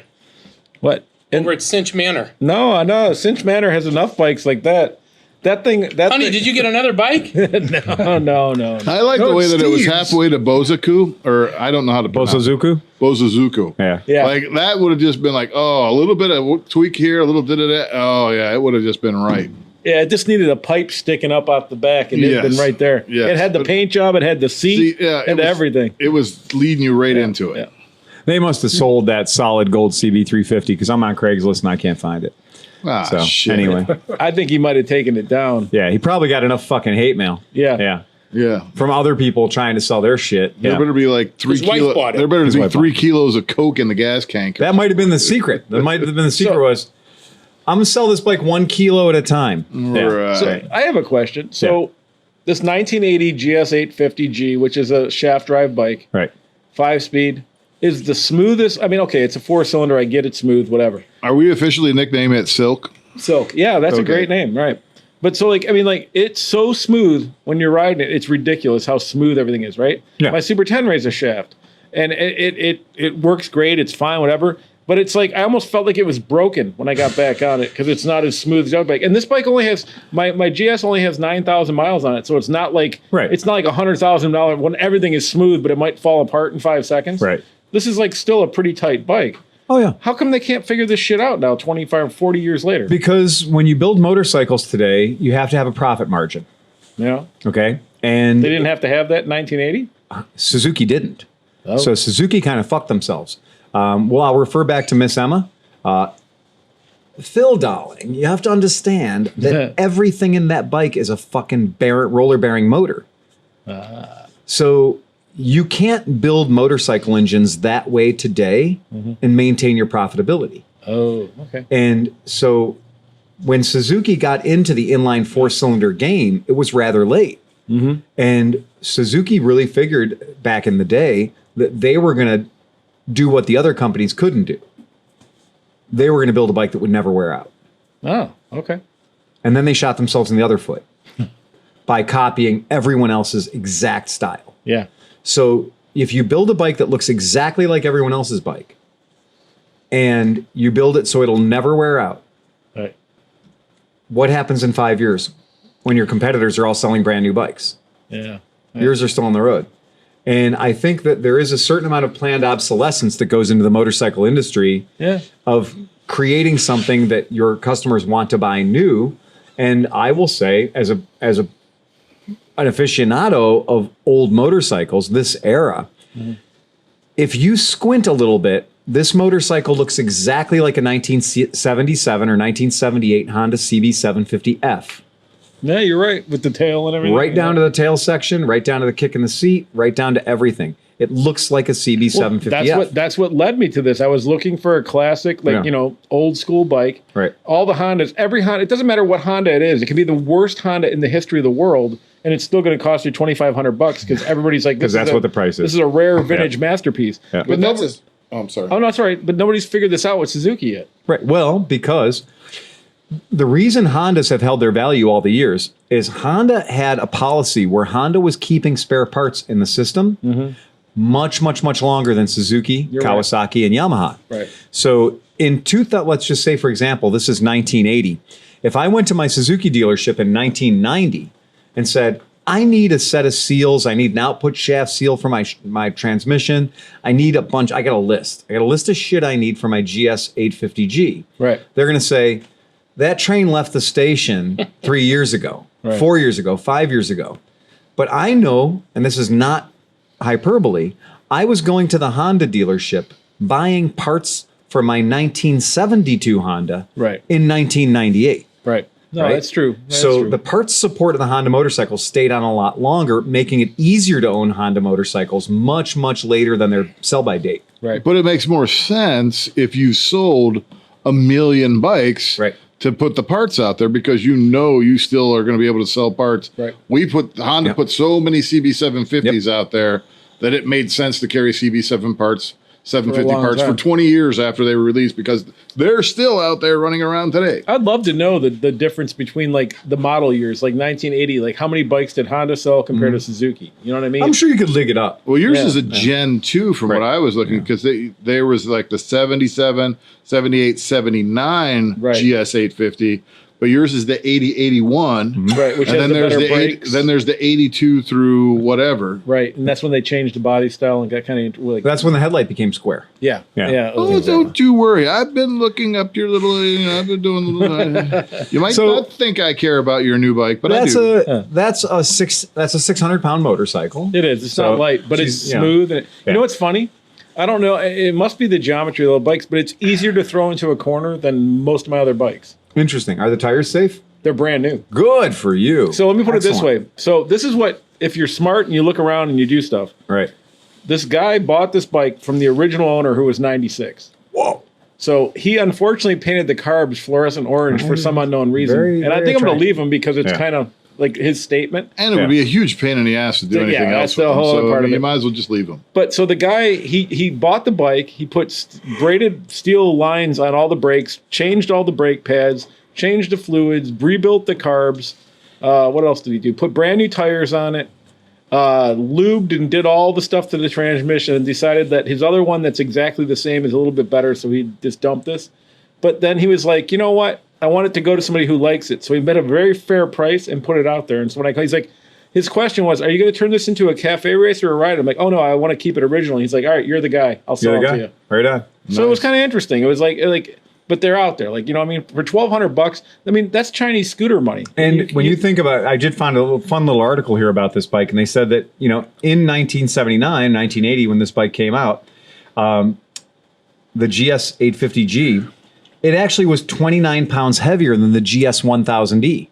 That's so probably there's the a GS 1000E right there. Yeah, I'm already looking at it going, I want and so that there's too. a GS 1000E right here in the room with us, same year, right? Yep. And so your bike's 29 pounds heavier than that. And that's the difference between, they said in this article, it says, this was a bored out 750. Your bike's a bored out 750. Yep. It's not a sleeve down 1000. It's a bored out 750. Right. And they also said it was designed to be a bike for the avid touring rider. Right. Hence the shaft drive. Right. And there's a lot of guys that put bags and the whole windjammer fairings I've on seen them them. and all that kind of stuff.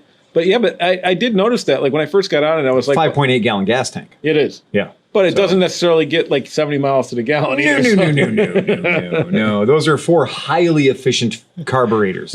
Nope, not even close. And you know what else I learned about Suzuki's? They don't have an off on the petcock.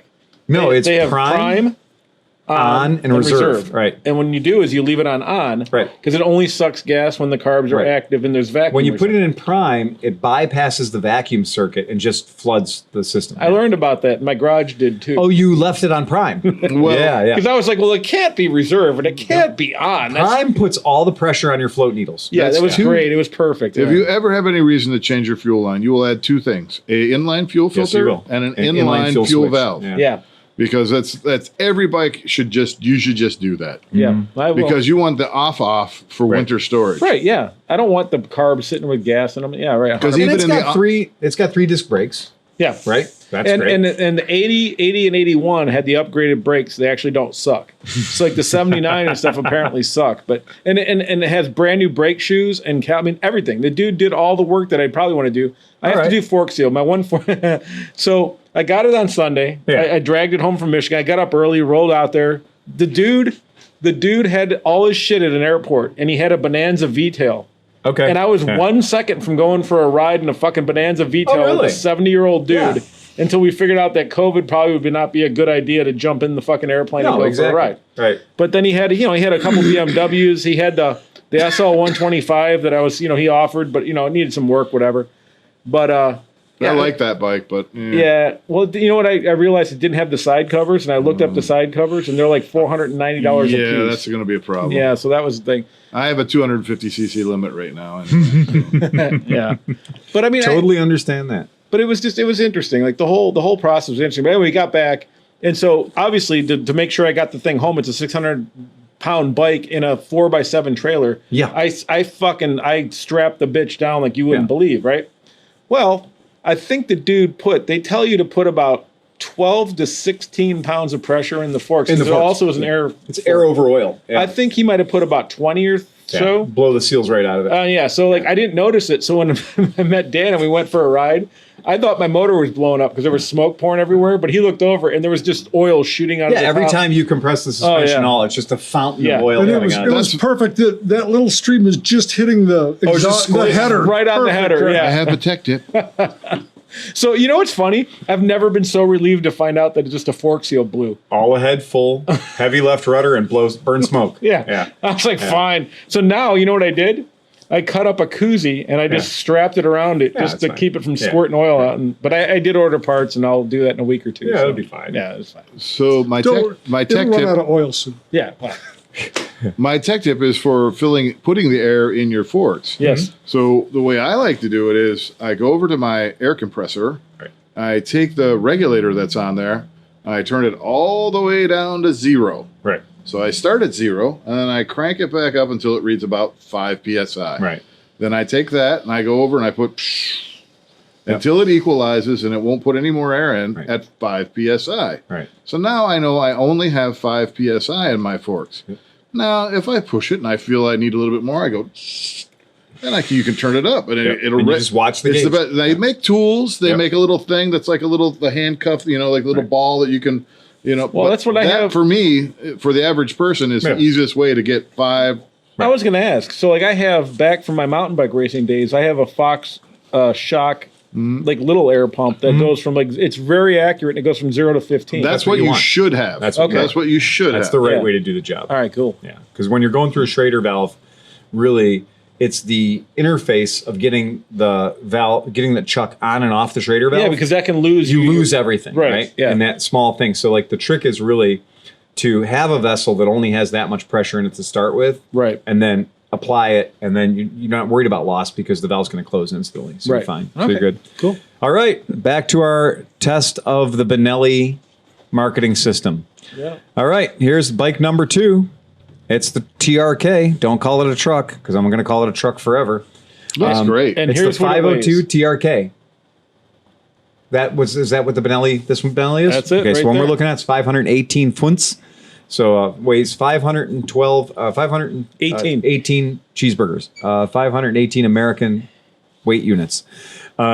So this is what they call the 502. Now there is a 502X. We're going to talk about that in a second, but let's get the 502 out of the way. This should be an American thing though, because look at the front of the snout. They have the fucking It's got eagle, a schnabel, but they have the eagle Yeah. fucking talon on It it. does. It's got a beak. It's got a beak with nose holes, and it's got 17-inch wheels. It's got all the disky brakes all over it, and it is the 500. It's the same motor. So let's just get that out of the way too. It's fuel injected, twin cylinder, 8-valve motor, probably the exact same horsepurs. But they make one with spoked rims too. We're gonna right? get to that. Okay. All right. Seat looks comfortable. Right. It looks like a very good whatever that is. That bike is Turn signals in the handguard. yeah. That bike is all of the adventure middleweights. Yeah. Right. I mean that just to me looks like every single adventure middleweight out there. A little bit of crash guard sticking out the side. Yeah, there's a little bit of a hockey mask on it. It's got little crashy bars over here. It's got some OEM. Like that's the stuff they're going Nice. to give That, you. that totally looks like a BMW had sex with the Triumph and It created does. that. It does look like a BMW had sex with the Triumph. Trellis It frame. did. It is a very, and it's set up to carry all the bags and all the good shit too. Okay. Really just, we kind of went through the specs of this thing already, but it's got, What was the horsepowers? it's going to be in the 50-ish. Yeah. Was the BMW or the Triumph on top? Well, the BMW beak, you got the Triumph thing, the wheels and stuff kind of look Triumph-y. Yeah. Yeah. And the headlight assembly looks Triumph-y. Yeah, it's New definitely modern not BMW. Tiger. Looks modern Tiger. That almost looks like it should be a Yamaha. I'll be It could be a honest. Yamaha, sure. Yeah, Right? yeah. Right? With the round little thing in the front and everything. Yeah. It could be a Yamaha, but it's a Benelli. So, been making motorcycles since 1911 and shotguns and good stuff too. That looks better than the Honda. Ooh. The Honda, the what was it? The CB500X. Yeah. CB500X, right? So let's go ahead and play the price game. So this bike is, wait for it, 65. $9,390. 7,500. anyone else? 7,000. It says up in the corner $9,390. Those are Australian Freedom units, and I can't do that math right now. Because also when you do ride away, a lot of $62.99. British companies and stuff like that, they do that ride away pricing. They have, by law, they have to do that. So that's your tax, title, destination, All the VIG. pamper the chef. That's the VIG. That's the whole VIG. deal, right? All right. So we know the Leoncino was $61.99, and it was a basic motorcycle, Right. and it had none of this fancy hockey mask shit on it. This one's $59.99. What? Say, excuse me? Yeah, $59.99. Less? Oh, I'll have to have one of these. That is less. So that is $59.99. I would That means not have that, guessed that. I don't think I'll ever do this, but I could sell my Super Tenere, buy that bike, and still take the wife on a vacation. I'm sure she would approve of that. She Yeah. would probably like that very much. Yeah. Now you will see that there is some aluminum panniers on here.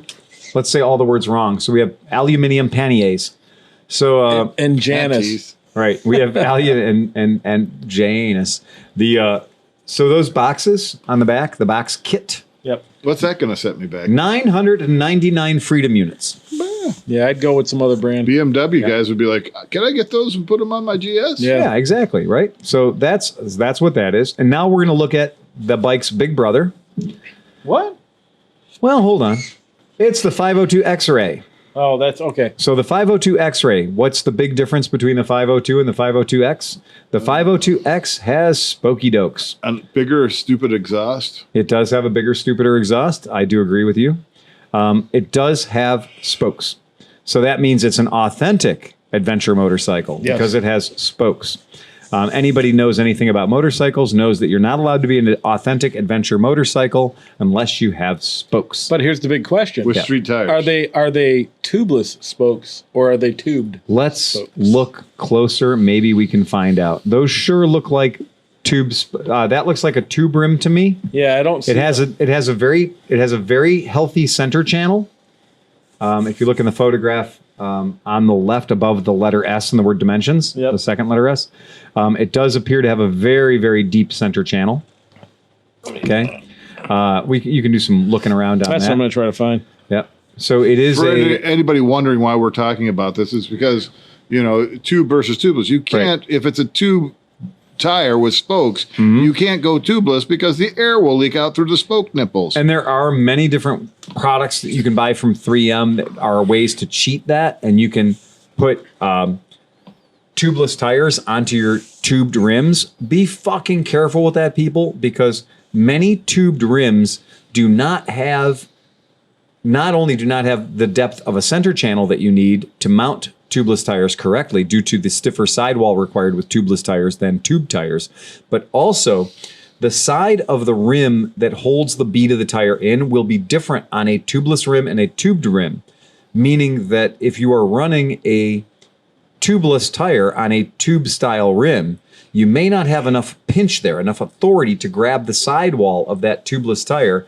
So be careful that your rim that you are about to turn into a tubeless tire is safe in a tubeless application. Not just I bought the 3M tape and silly putty and I went around and clogged up all the air holes from leaking out. So, because I know a lot of people do that. And they're like, yeah, I did the 3M conversion kit and I can run tubeless tires in my DRZ now.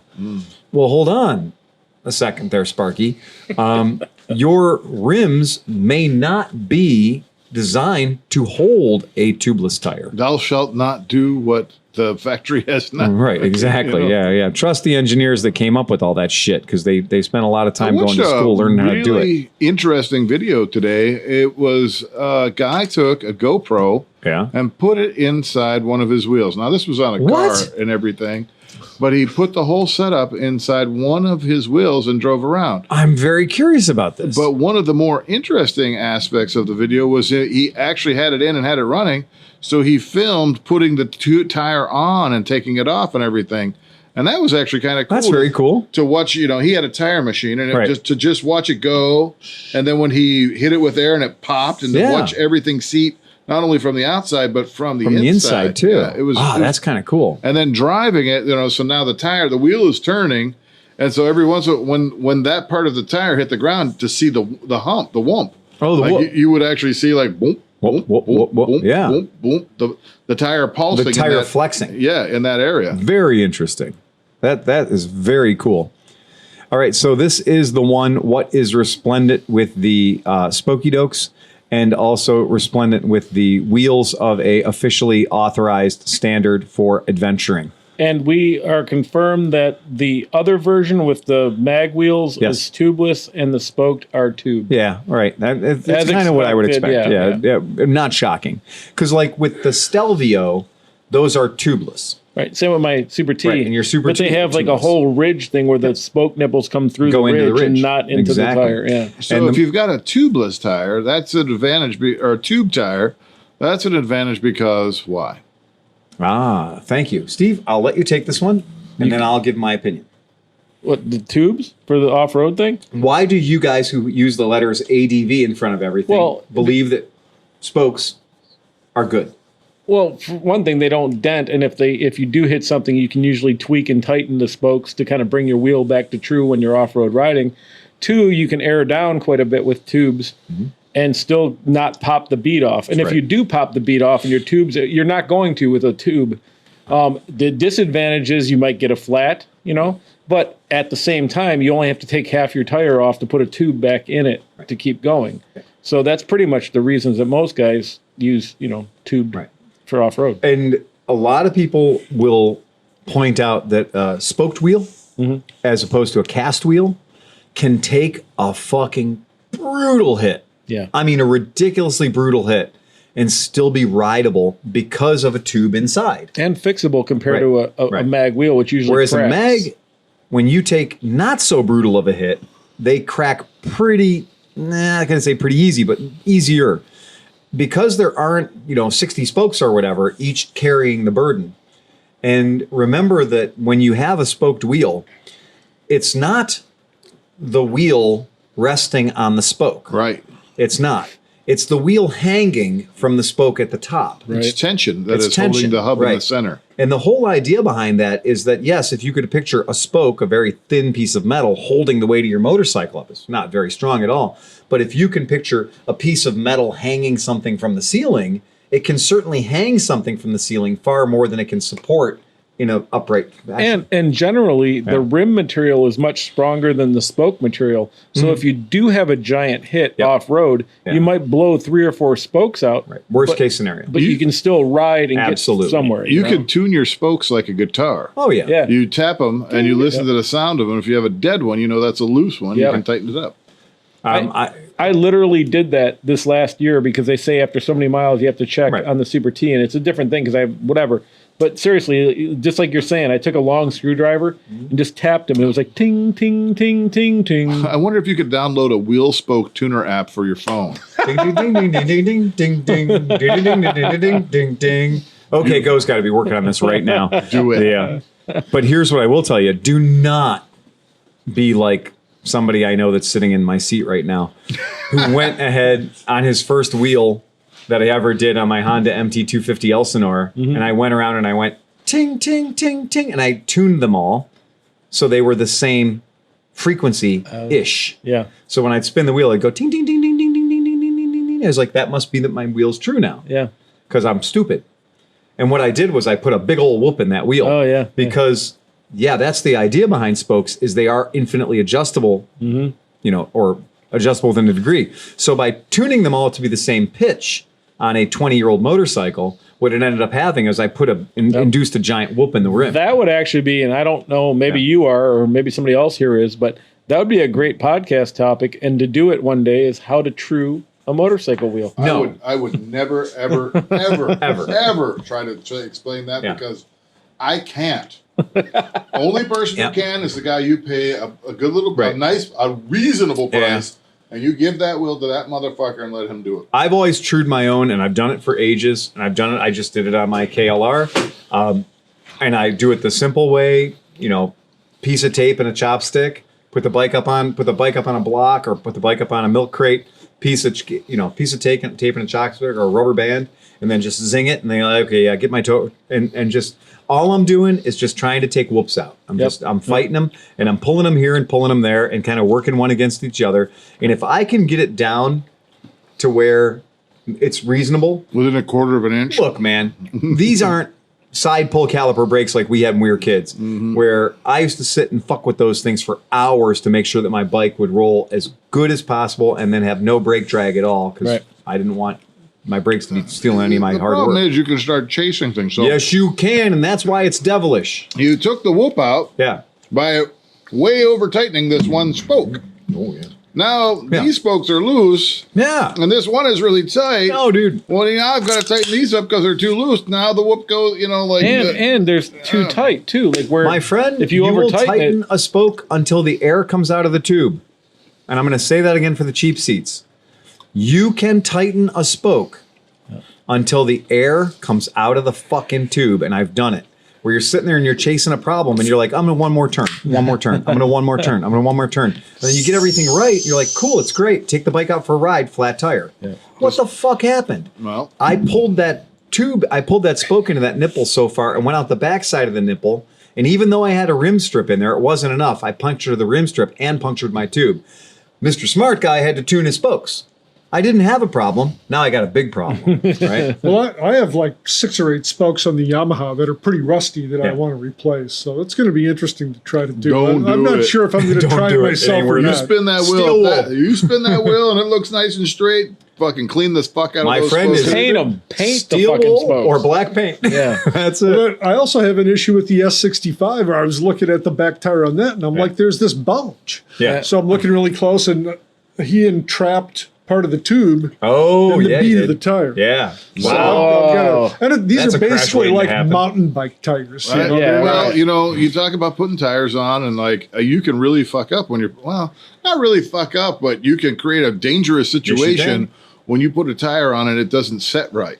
Oh yeah. And one of the, my buddy did one, and he was riding he's like, I rode the bike, and it's like it's got this whoop, whoop, whoop, whoop, Dude. whoop. And then all of a sudden his fork's locked up, and he's like, Yeah. well, I don't know what's going on. Dude, I'm like, that spun happened. the tire, and I look at it, I'm like, it's obvious what's going on. It's pinched in at this end, it's bulging out That's at this right. end. Yeah. Let the air out of it, straighten it out, and then you'll be fine. And then The bike that you have, the Husky that used to be mine, well, it had a tire on the front, and it was flat. It was the winter when I got the bike, and I had it. I stored it. I put it away. A couple months later, tire was flat, so I aired it up, and I had no idea that the bead had just popped out a little bit. Yeah. So when it got to be warm, we went for a ride, and everybody's riding, and I'm riding. It's about 20 minutes into the ride, and I can't feel my hands. Yeah. I'm like, what the fuck is going 'Cause on? they've been micro-vibrating for and so hours. I was like, Yeah. the forks are fucked. Everything's fucked. This whole bike sucks, and I hate it.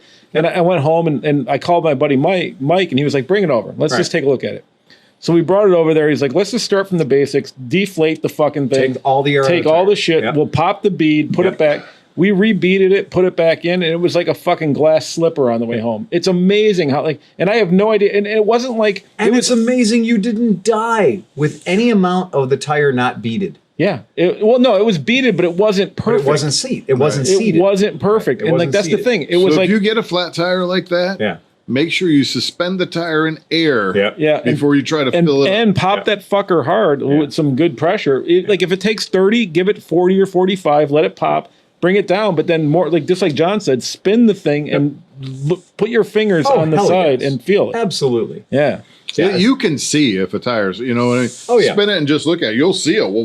You'll see problems. Yeah, but I'm pretty I sure give the back tire on my BMW is true because if you look at it, Yeah. it looks like it's touching the drive shaft too. And I've looked at It's other an optical R90s illusion. of that era; they're all like Yeah, that. they're like It's you- like it looks like it's It has touching. to It's be, not. Yeah. It's almost an interference fit, but it's Right. not. We made it that way. It's okay. It was fine. We had BMW. We made that work. Now you can only use German tires. I'm out of good beer. All right. But- There you go. I'm out of You're beer, out of good period. beer. but Whoa. it's all credit. So like that's one of the things about having motorcycle buddies and like everybody knows different There's things. probably Yeah, still some. I never had a tire. I never had a tire problem like that before. So to have somebody else that had, you only need to find out that information one time and then you know it. You know, Yeah. Whatever. Yeah. So it's kind of cool to have that happen. Well, experience is learning, and that's All right, you guys. no progress is made without Here we are at the failure. advanced class. Right. All right. So this is the one for the guys who are like, I just want to be a little more accepted. I just want to be a little more accepted with my other ADV buddies. It's just a cruiser. I have spokes. We got to price it. Okay. Remember the other one was $59. $59.99. 62. This one has to be 65. 62 or 65. It's $63.99. Aha. All right. And to put all the aluminum impact protection on it, meaning those big boxes, another $9.99. Or actually, what I've discovered when I hit that tar snake with Dan and almost killed myself, Yeah. they're leg breakers. That's what they actually are. The metal boxes. Yeah, you throw your leg out to stop yourself. Yeah, and the you're- box and kicks your leg out. and it tries to break Yeah. your leg. I just Yeah. don't know what's up with that big can, but maybe that makes it a little more like nice and quiet or something. I don't know. That. I don't know. I don't know, but you're right. It is a very big can. That's the Nicki Minaj motorcycle. All right. A big old can. A big old can. Can. So there it is. So now the real question is, how many of these do I order? At least one of those 502s. Do you want to order the 502 with the little wheels or the 502 with the big wheels? Either way, I have to be realistic and realize that we're in Ohio, so probably the mag wheels. You know, I would have to bet that Leoncino would be the big seller. Well, yeah. I think people agree with you because I got an email today that said, order quickly. We're sold out of the red ones. We only have black ones left for the Leoncino. And for me, though, I don't, because to me, I see the Leoncino at $61.99 as being way too close to a lot of other 500cc Hondas. And to be honest with you, Suzuki's and stuff like the that. same company produces that fucking 302 that's sitting right over there that's way sexier than that, and it's $2,000 cheaper. I agree. The 302 is a really good value. And how much performance difference is there Not between much. the two? Not enough. Right? Right, not enough. Yeah. So I did look it up, and it does turn out that the foot-pounds on this one are 33 foot-pounds, which 33 foot-pounds is not that many foot-pounds difference than the 302. Right. So you're right. Yeah, it's not. And I'm sorry, man, the 302 is a fucking beautiful bike. It is. Especially in the green, because it matches the 135. Right. It is. We do like the green ones around here. They're I like special. the picture of that one and that blue, the TRK and that blue, that's the one. It's very handsome. It's a very handsome bike. Yeah, I totally agree. So we'll see. We're going to see if we have anybody that's hot to trot about it. Again, it's an introduction. We'll see if our customers are into it. Blown your load though, man. You don't have room for another bike, do you? No, I have to sell to buy. Oh, okay. That's what happens. Oh, one in, one out. Okay. This is exactly it. All right. Hold on a second. I have a graphic training aid for us. Uh-oh. Uh-huh. So Phil has GTA. gotten up and he's What grabbed does- something. D's Nuts. The name of the segment today is D's Nuts. Castellated. I'm holding in my hand a nut. It's castellated. I'm going to pass it around once. Everybody's going to take a quick look at it. Don't hold it for more than 10 seconds. Keep your opinions to yourself. Don't say what's wrong with it. Pass it to the left. Okay? These nuts. And then we're going to have the game of saying, what did this cost? Ooh. Pass it along. You've had enough time. All right. Oh. All right. And I'll hold it up. yeah. I'll hold it up for our podcast viewers at home. All right. Go right up there. You got to There it get is. right into All the right, pie I'll hole. Get right into the pie hole. Right up the. There it is. intake It'll system. focus. There it is. There it is. Yep. So there's the nut in question. Okay. Yep. Yep. All right. So there it is. So those of you who are trained in the art of hardware will notice that this is in fact a grade 4. Yeah. So it's a grade 4 nut. It's cheese. It's not a particularly hard nut. No. It's kind of a soft nut. So on a grading scale, grade 4, Yeah. a Yeah, grade grade 4 is- you'd want to shoot for something like a grade 8 or something 8, like yeah. that. And for its size, it's skookum. It's big, Yep. It's got size. That's like over a 6 mil bolt or something, or More like a 12 mil. 12? So the bolt's 12. I can size it for us. All right. I'll size it for us. Give me a second. I was thinking hex, Well, like 6 millimeter hex. That wasn't on an axle, was it? no. No, that was on. What would that be on? A shock mount? No, it's so thin though. It's a thin bolt. Thin, narrow like that. Wait, look behind you. Not a swing arm bolt. Swing arm bolt. Yeah. Look at. Maybe on the SSRs. Yeah, but that's not what they're using on No, those. there's a flat thing behind it. I don't No. know. All right. No. So, this is Nope. another one for our listeners at home. If you don't have one of these, folks, get one. These fucking things are like priceless in my world. This is a device that has all the metric sizes. Oh yeah. And the idea is there's a Gazinda and a Gazauda on each very one. I knew So- I should have brought that bolt along. So if you have a mystery bolt, you can thread it in here and There then you read go. on the size and it says what it is. So this nut is in fact an M12 by 1.5. So it's So how does that work? Is it the outside diameter? Because the like, outside diameter is what the outside diameter is. So the outside diameter is going to be, But isn't that- 17 millimeter or whatever. but right. So that's an M12 by 1.5 nut. if you're But going isn't to the that hardware about the store. size of a 6 millimeter hex wrench? Well, that you can't go by that because we're talking about the threads. Oh, and yeah. I can have a certain size thread that has a bigger size hex on the Yeah. top. You know what I mean? So Yeah, you're right, Just you're right. because it takes a 10 millimeter doesn't mean it's an M6. Right. You're right. And so for the people who are, And for the home gamers who want to have the ability to determine, what hardware you're dealing with. And it's fun, it's winter time, it's cold out, you have nothing to do, you've masturbated already, you have nothing better to do in the day. It is fun to go through a giant bucket of hardware and size it all. And you'll find that if you can size a whole bunch of hardware, you might have saved yourself Your idea of fun is way different $3 or than mine. $4. Well, some people build some people build jigsaw puzzles. Right. I like to go through until, look, This made sense when we thought you were Irish. Now look, the video will clearly show that when you said what size is it, I told you it was an M12. You did. You did. Yeah. You So did. I optically am calibrated to tell you it was an M12. You're right. I couldn't tell you the thread pitch because there's very little of a fucking thread Yeah, left. right. I was about to say. I couldn't tell you either. Nobody could. Well, we know I'm gonna one say person that could. That's not fine. All right. It's not So coarse. this is 19 mil Ooh, OD. So like its outer measurement, it would require a 19 millimeter wrench. I need that. You don't need this one. No, I do because I have to JB weld it to a rod to take my forks apart. That's what holds the thing. okay. So I All need right. a 19 mil thing. So now, we've all seen this.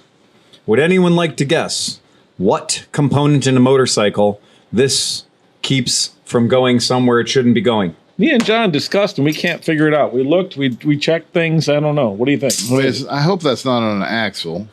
It would have to be a really small bike for it to be like the swing arm pivot bolt. It would... Motor mount bolt? Nope, it is the output shaft to a Vespa scooter. Whoa. It is, so the way that these things work is the front of the motor has a crankshaft, and the crankshaft goes into the variator. And the variator opens and closes, and as the variator I've opens had and those closes, apart. the belt gets bigger and smaller, Yes, the diameter, yes, and your gear yes, ratio changes. That's yes. how variators work. Yes. But at the back of the motor, in the cheap seats, we have the clutch assembly. Mm-hmm. And the clutch assembly goes through usually some sort of a gear reduction. Yep. And there's a shaft there that holds the clutch on. Mm-hmm. And the clutch has 3 shoes on it usually. And as the clutch spins faster, the shoes spread out further, and that engages the drive, right? So when Yes. you're sitting there idling at 1200 RPM, the bike isn't trying to drive down the street until you get up to about 2500 RPM where those shoes run out and they grab that nice bell housing. Get it past stall. Get it past the stall RPM, and that grabs that bell housing and spins it, and that makes the back wheel go roundy through usually some sort of a gear reduction, not just direct. Right. So this is the nut, what holds the clutch bell housing, and therefore the clutch onto the output shaft. Yeah, I know that's not holding the front part of the variator because that has to be very substantial, especially on a Vespa because it's not really splined per se. Like it has, like the Vespa just has little tiny spline. Yeah, right? So here we are. So now, Some Chinese bikes have no spline. so this is off of an Italian Vespa, okay? Now, So if the nut looks like that, imagine what the shaft looks like. So now here we go. That's what she said. Right. So here's the problem. This little motherfucker right here. According to my handy dandy guide for metric fasteners and hardware, which you can find anywhere online, that tells you what torque spec to use for virtually any piece of hardware in the world. Once you measure the piece of hardware like we did, then it will tell you online what to torque it to. or at least the max that you could torque it Thank to. you. Right. The guidelines for safe operation of this piece of hardware. Right. So the safe operation for this piece of hardware in this application is 36 foot-pounds of torque. That means, at the end of a foot-long shaft, you'd have 36 pounds there. And now there's all kinds of different ways you can play that game, but the most of which is to use something resembling... One, maybe 2 Gadugas. One or 2 Gadugas only, right? Depends on the Gadugas, right? But more importantly, if you had a torquey wrench, whether it's the old bar kind, where the needle stays in place and the wrench bends, and that deflection of the needle tells you how many torques it is, or whether it's the more modern clicker style, or the super I'm a genius and work for NASA digital style. But the point being, you can figure out where 36, foot-pounds of torque is. Now, this gentleman who installed this, so what he did was to save himself the money of going to a professional. He decided he was going to change the springs in his clutch shoes to give them a later action point. Therefore, the bike would hit harder so that it would engage the clutch at a higher RPM. And then this is a part of automatic transmission tuning, where people change their variator weights and they change their springs in the back and their clutch shoes to make it engage differently than the factory recommended. I mean, it's no different than in the racing world. If you're a drag racer, Absolutely. you'll put in a clutch. 3,500 stall. So that means that your engine gets up to 3,500, Before gets shit well into the power range before it starts hooking up. There's no lag. Right. When it hooks up, it's gone. And I that's learned- exactly what this guy was going for. I learned a very hard lesson back in the day when I built this 91 CRX with this big motor. And I was like, ooh, a racing clutch. That's a 3-puck racing clutch sounds like the best thing ever. Until you try to drive it on the street, and it's just off and on. You can't drive it. No, It's a light it's switch. fucking horrible. And that's what this You're gentleman... And that's what this gentleman was going for. He was going for something that in the performance world means we're not going to make the scooter go forward until it has far more revs on. Right. Which is going to be more enthusiastic of a launch. Yep. But the engineers who built it and designed it, who aren't fucking idiots themselves, said the way it comes from the factory is to give you delightful, reliable performance. Right. But okay, Mr. Smarty Pants, you're smarter than we are with your no dyno. You're going to buy some shit that somebody on internet said you should buy, who's probably selling the motherfucker in the first place. And what's going to happen is then you're going to go out and you're going to take this fucker apart and you're going to put it back together again with your self-described Sears Craftsman circa 1960s bar style torque wrench. He swears he put it on at 34 to 36 PSI. And I swear he's a fucking liar. Because I can tell you that I worship at the Church of Loctite. And with Loctite, we can go plus 25% on any torque spec. Because the Loctite acts as a lubricant, then it acts as somewhat of an adhesive. Right.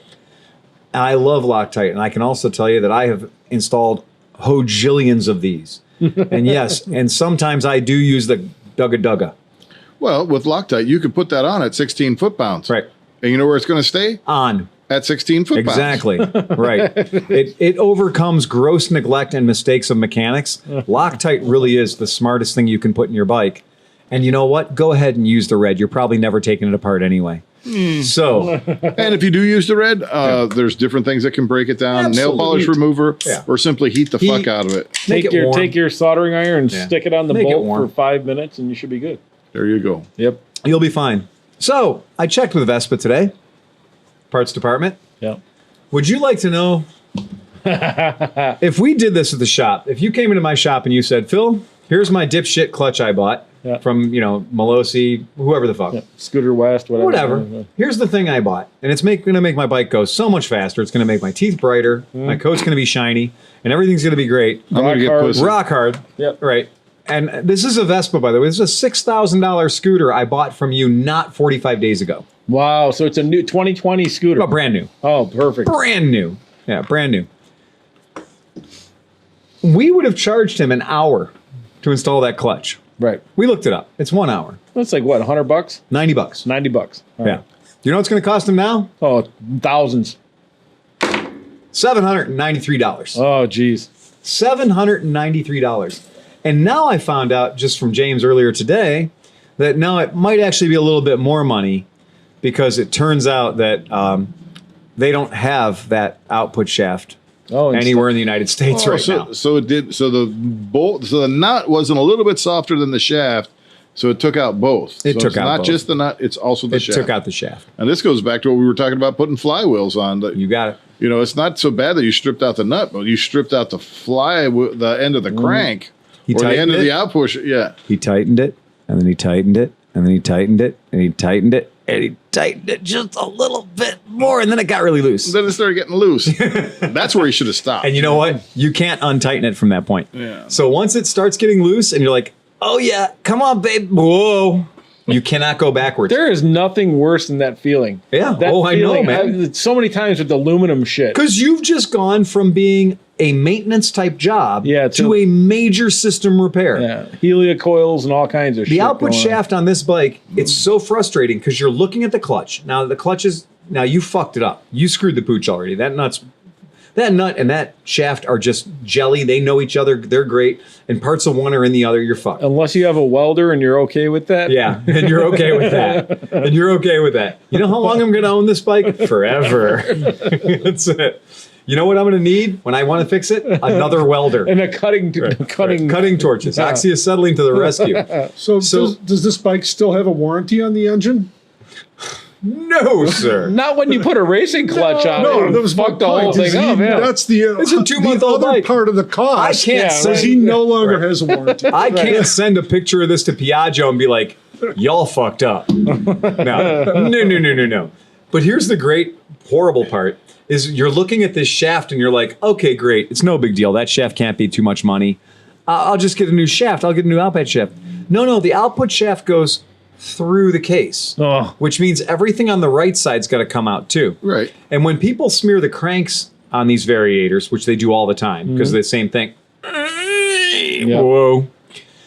When they smear the cranks, they don't realize that to fix the crank, motor out of bike, motor completely split cases, 100% apart. Yeah. While we're doing this, while we have this motor apart for you, is there anything else you'd like us to do to it? Because this would be the time. This is the time. Would you like a race crank? Would you like a different top end? Yep. Would you like anything in the future of your life with this motor? Right. Because we're now in the middle. Yeah. We are essentially going into the human body and replacing the spine. This The is something first Smith CVT that I rebuilt, Yeah. I ended up having to replace the crank. Right. Oh, geez. Yeah. Because. Smith is I familiar. was stupid. Right. When you do that, you got to bring in the chest splitter. The chest And once the splitter. chest And splitter comes in. the user was abusive. Well, yeah. A bit abusive. But here's what I will guarantee. That saved him $90, but cost him well over $700, $800. Yeah, that's crazy. And it's also the worst thing is when I picked the bike up, he's like, hey man, if there's anything you can do, I got a big ride going on this weekend at the islands. And I'm like, No, you don't. no, you don't. You're not riding this bike anywhere. I'm like, you know what? I'm not going to tell you that I know everything about Vespas or variator transmissions, but I'm going to tell you is if it goes vroom, vroom, vroom on this end, and it doesn't go spin, spin, spin on that end, you ain't going to the islands this weekend, pal. Well, he can if he trailers it. Right. Yeah. And he's going to trailer it everywhere, too. He'll be the only guy in the trailer going, yeah, what's up? But I can drink and drive, motherfuckers. Yeah. Because he's on the trailer. But that is a great example of know your fucking limits. And if you don't own a torque wrench, because he can say that he tested it with a torque wrench and whatever, but the point being, every time I've done it with a torque wrench, I've never had a problem. Every time I've done like, fuck it, nobody's looking, dugga, it's been a problem, Or every time I've been like, oh, I got this 2 foot long breaker handle here, it's been a problem. So this is a great example. Save $90, spend $800. My dad told me that a long time ago when I was working on cars. Yeah. And he had, I don't know where he got, well, he worked for TRW, so he had all these weird tools. Mm-hmm. So he had a normal 1/4-inch socket driver. 1/4-inch socket. Yeah. But the handle was only like that big. 3 inches long, yeah. And he was like, use that for 90% of everything because you can crank all the shit you want to crank on it and you can't fuck anything up. So the thing I learned from my grandfather, God rest his fucking weird-ass cowboy punching too fast, hard soul.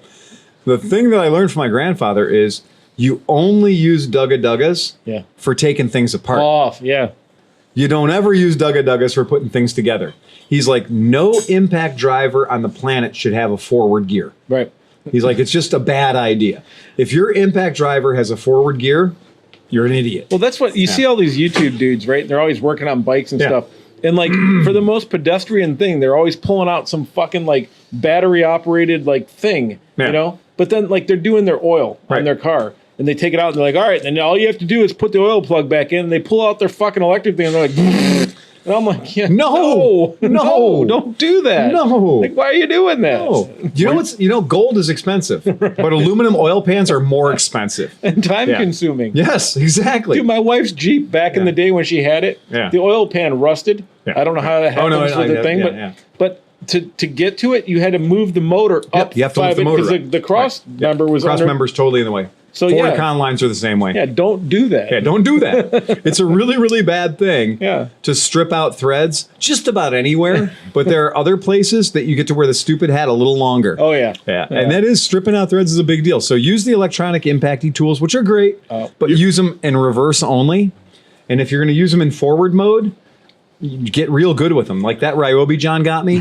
I'm an artist with that thing now, but when you prep like 22 bikes in a row, you do get lazy and you're like, fuck it, battery terminals, go after it with the Ryobi. And you're like, set that thing in and just wail on it, right?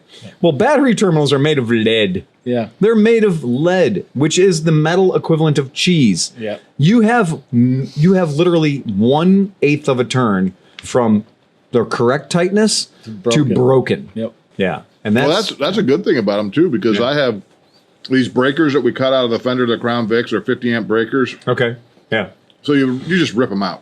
but the nuts are, because the screws and the nuts are so rusted, you can't. Oh, they're literally put in with self tappers, right? So when I go to use one, I throw it in the vise, put the nut in the vise, Yeah. and I just put my tool on and go, "Brrr," and it just breaks it right off. Destroys it.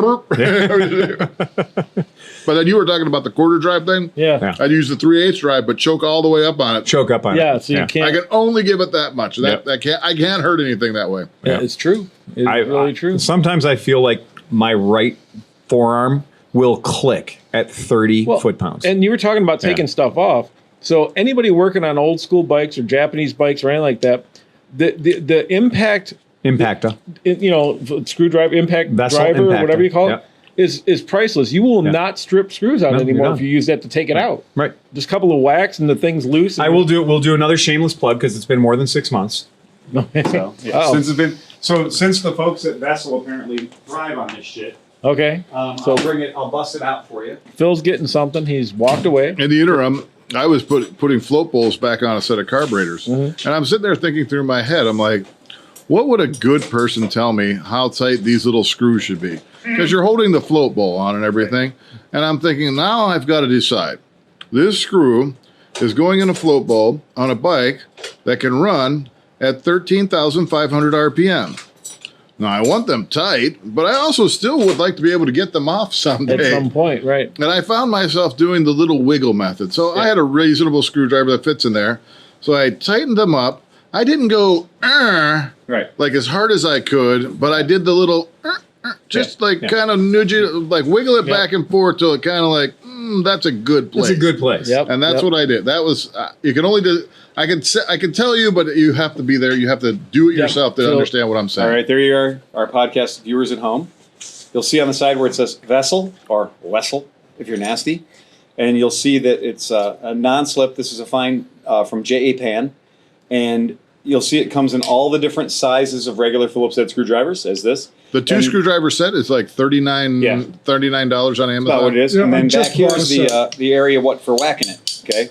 So when you whack these, when you whack them, and we're going to let this substitute for hammer.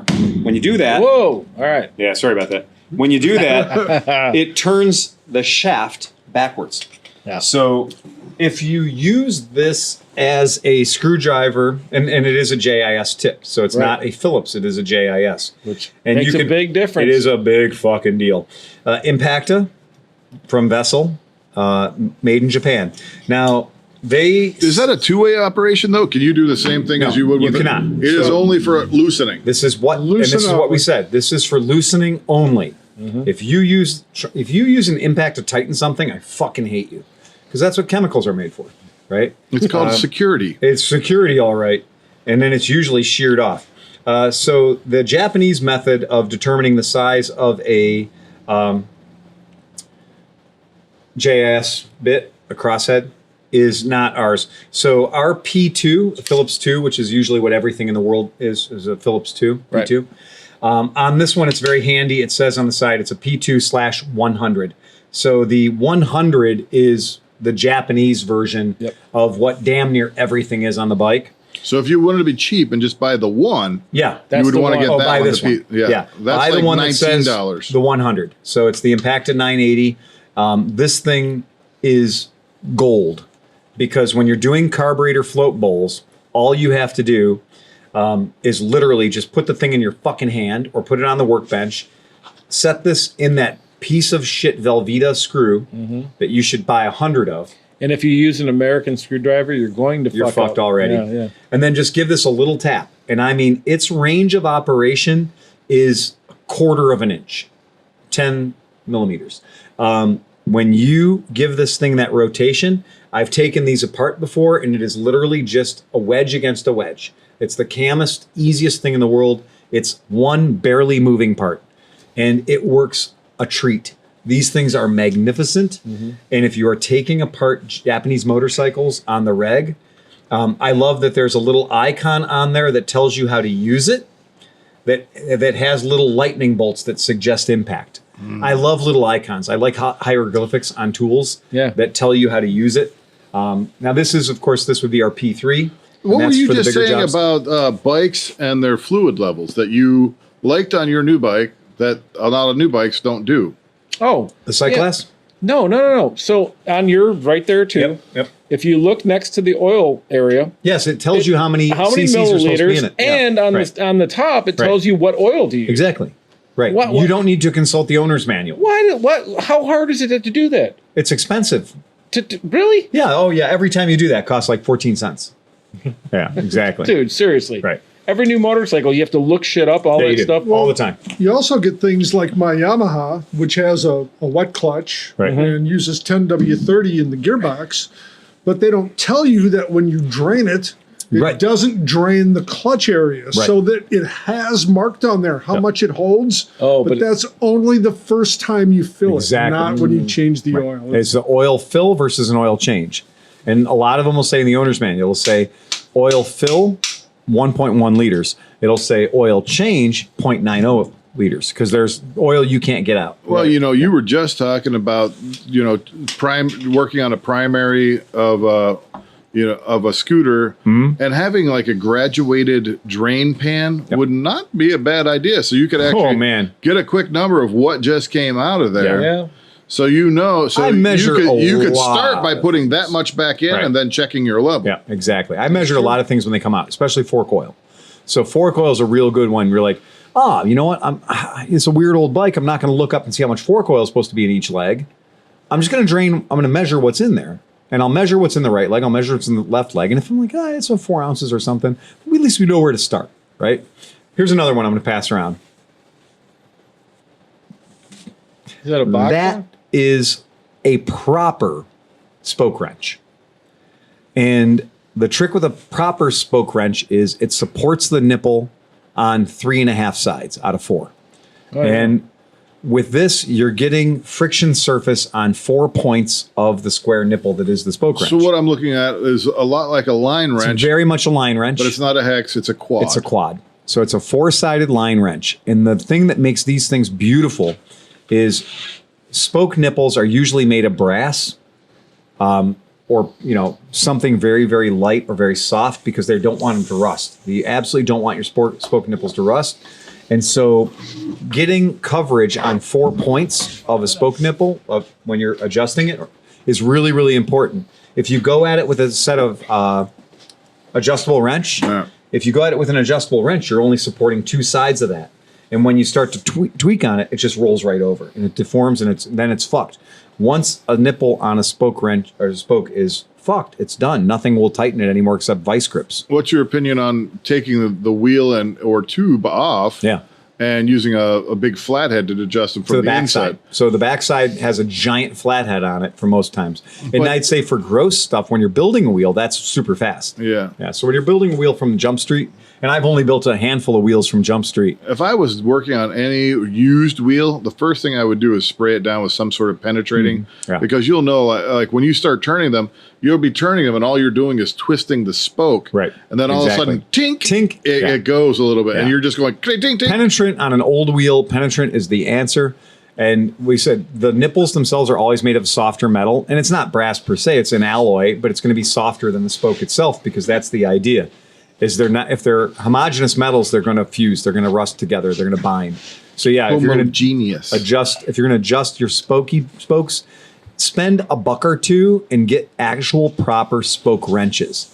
Motorcycle spoke wrenches are not the same size as bicycle spoke wrenches. It is the same science, but it's not the same size. Become a tool. Do they nerd. make the motorcycle ones like that little loop? Yeah, loops. They make them. Okay. Yeah, I like these because you get a lot more leverage. Oh yeah, 100%. And yeah, so these you get a lot more leverage. That's the best thing you could possibly have. Right These there. guys are one of those things that I bought maybe 25, 30 years ago. I bought a set of Motion Pro. I'm surprised I haven't stolen that wrenches. off of you Although, yet. I didn't know you had that. You know what? If you were building a wheel or Looking real starting good. out with the stuff really far out, the loop would be nice to kind of get it going because you wouldn't have to take it off every. Right. You just, Well, what John was saying is when you build a wheel, you use the flathead on the inside of the spoke nipple, right. and just use the flathead and zip Yeah. those on. And you can zip those on pretty good when you're building the wheel. Yep. And then make your fine adjustments with the shouldered edges. That makes sense. It's just an easier way to put a wheel together. That's it. Anybody else got anything else? No. You guys, I want to call your attention to this is podcast number what, 291? 291. 291. I feel like this was a purely motorcycle podcast. Oh my God, you're right. We really nailed it this time. I think we did. Do we do a joke? Do we do a Patreon? No, do we anything like did that? nothing Just but leave it out. motorcycle shit from the start to the end. It is pure fucking motorcycle We madness. had a tech tip. Holy shit! Wait, no. We had a We had special Tools? guest. We had special guests. Fucking tool time. I Special feel like guest. We didn't have Hoff. Hoff must be hammered. He never called. He never. Well, that's fine, but like He's on vacation. Good he's on for him. vacation. Let him have fun. Let him have fun. We should salute him. To Hoffer, the grumpy scooter guy. Everybody, or the grumpy sewer guy. Everybody, take 2 steps away from your microphone and say something unintelligible. Shut it out. And then I had to go to work at 4 a.m. And then drink all my Stranahans. I wonder if he'll listen to this. Oh, I doubt it. He's listening to us I right loved now. when I watched. So when I watched the video, and as soon as I was watching last week's video for 290, Yeah. and I saw the floating John McElfresh head. Yes. So I saw the floating John McElfresh head with the poorly animated jaw. That was purposely. It Yeah. was perfect. What? I didn't even see that. so here's the thing. I So was going John- to try to look at the video, but I never. So here's the thing. I felt really bad. So, So we you mean set I the, got to watch these things for the special effects? no. So here's the thing. Well, here's the reason. I actually went back and listened to it a little bit just to hear like. No, oh, but here's that the sounds reason. good. So like we set the camera up, and I wasn't in my seat because I was setting the We had a camera. really up. good camera And I angle was last like, week. "Oh, this looks great!" And then I sat down, right in front of you the entire time. Yeah. So I was like, "Well, that's not fair to John." But there was a microphone. so- Believe me, over I there. don't care. So you were sitting here, Yeah. so I took your picture from Facebook and I animated your jaw and I have it floating over here Right. so that you were in the podcast. in the podcast, but it's just your head going. oh shit! It's fucking hilarious. It's good. I like it. I think it's fun. So that's it. Anybody else got anything else? No. Fuck it. Ride fast. Take chances. Bum, bum, bum, bum, bum, bum, bum, bum, bum, bum, bum, bum, bum. All right. I'm going to push the green Push the red button.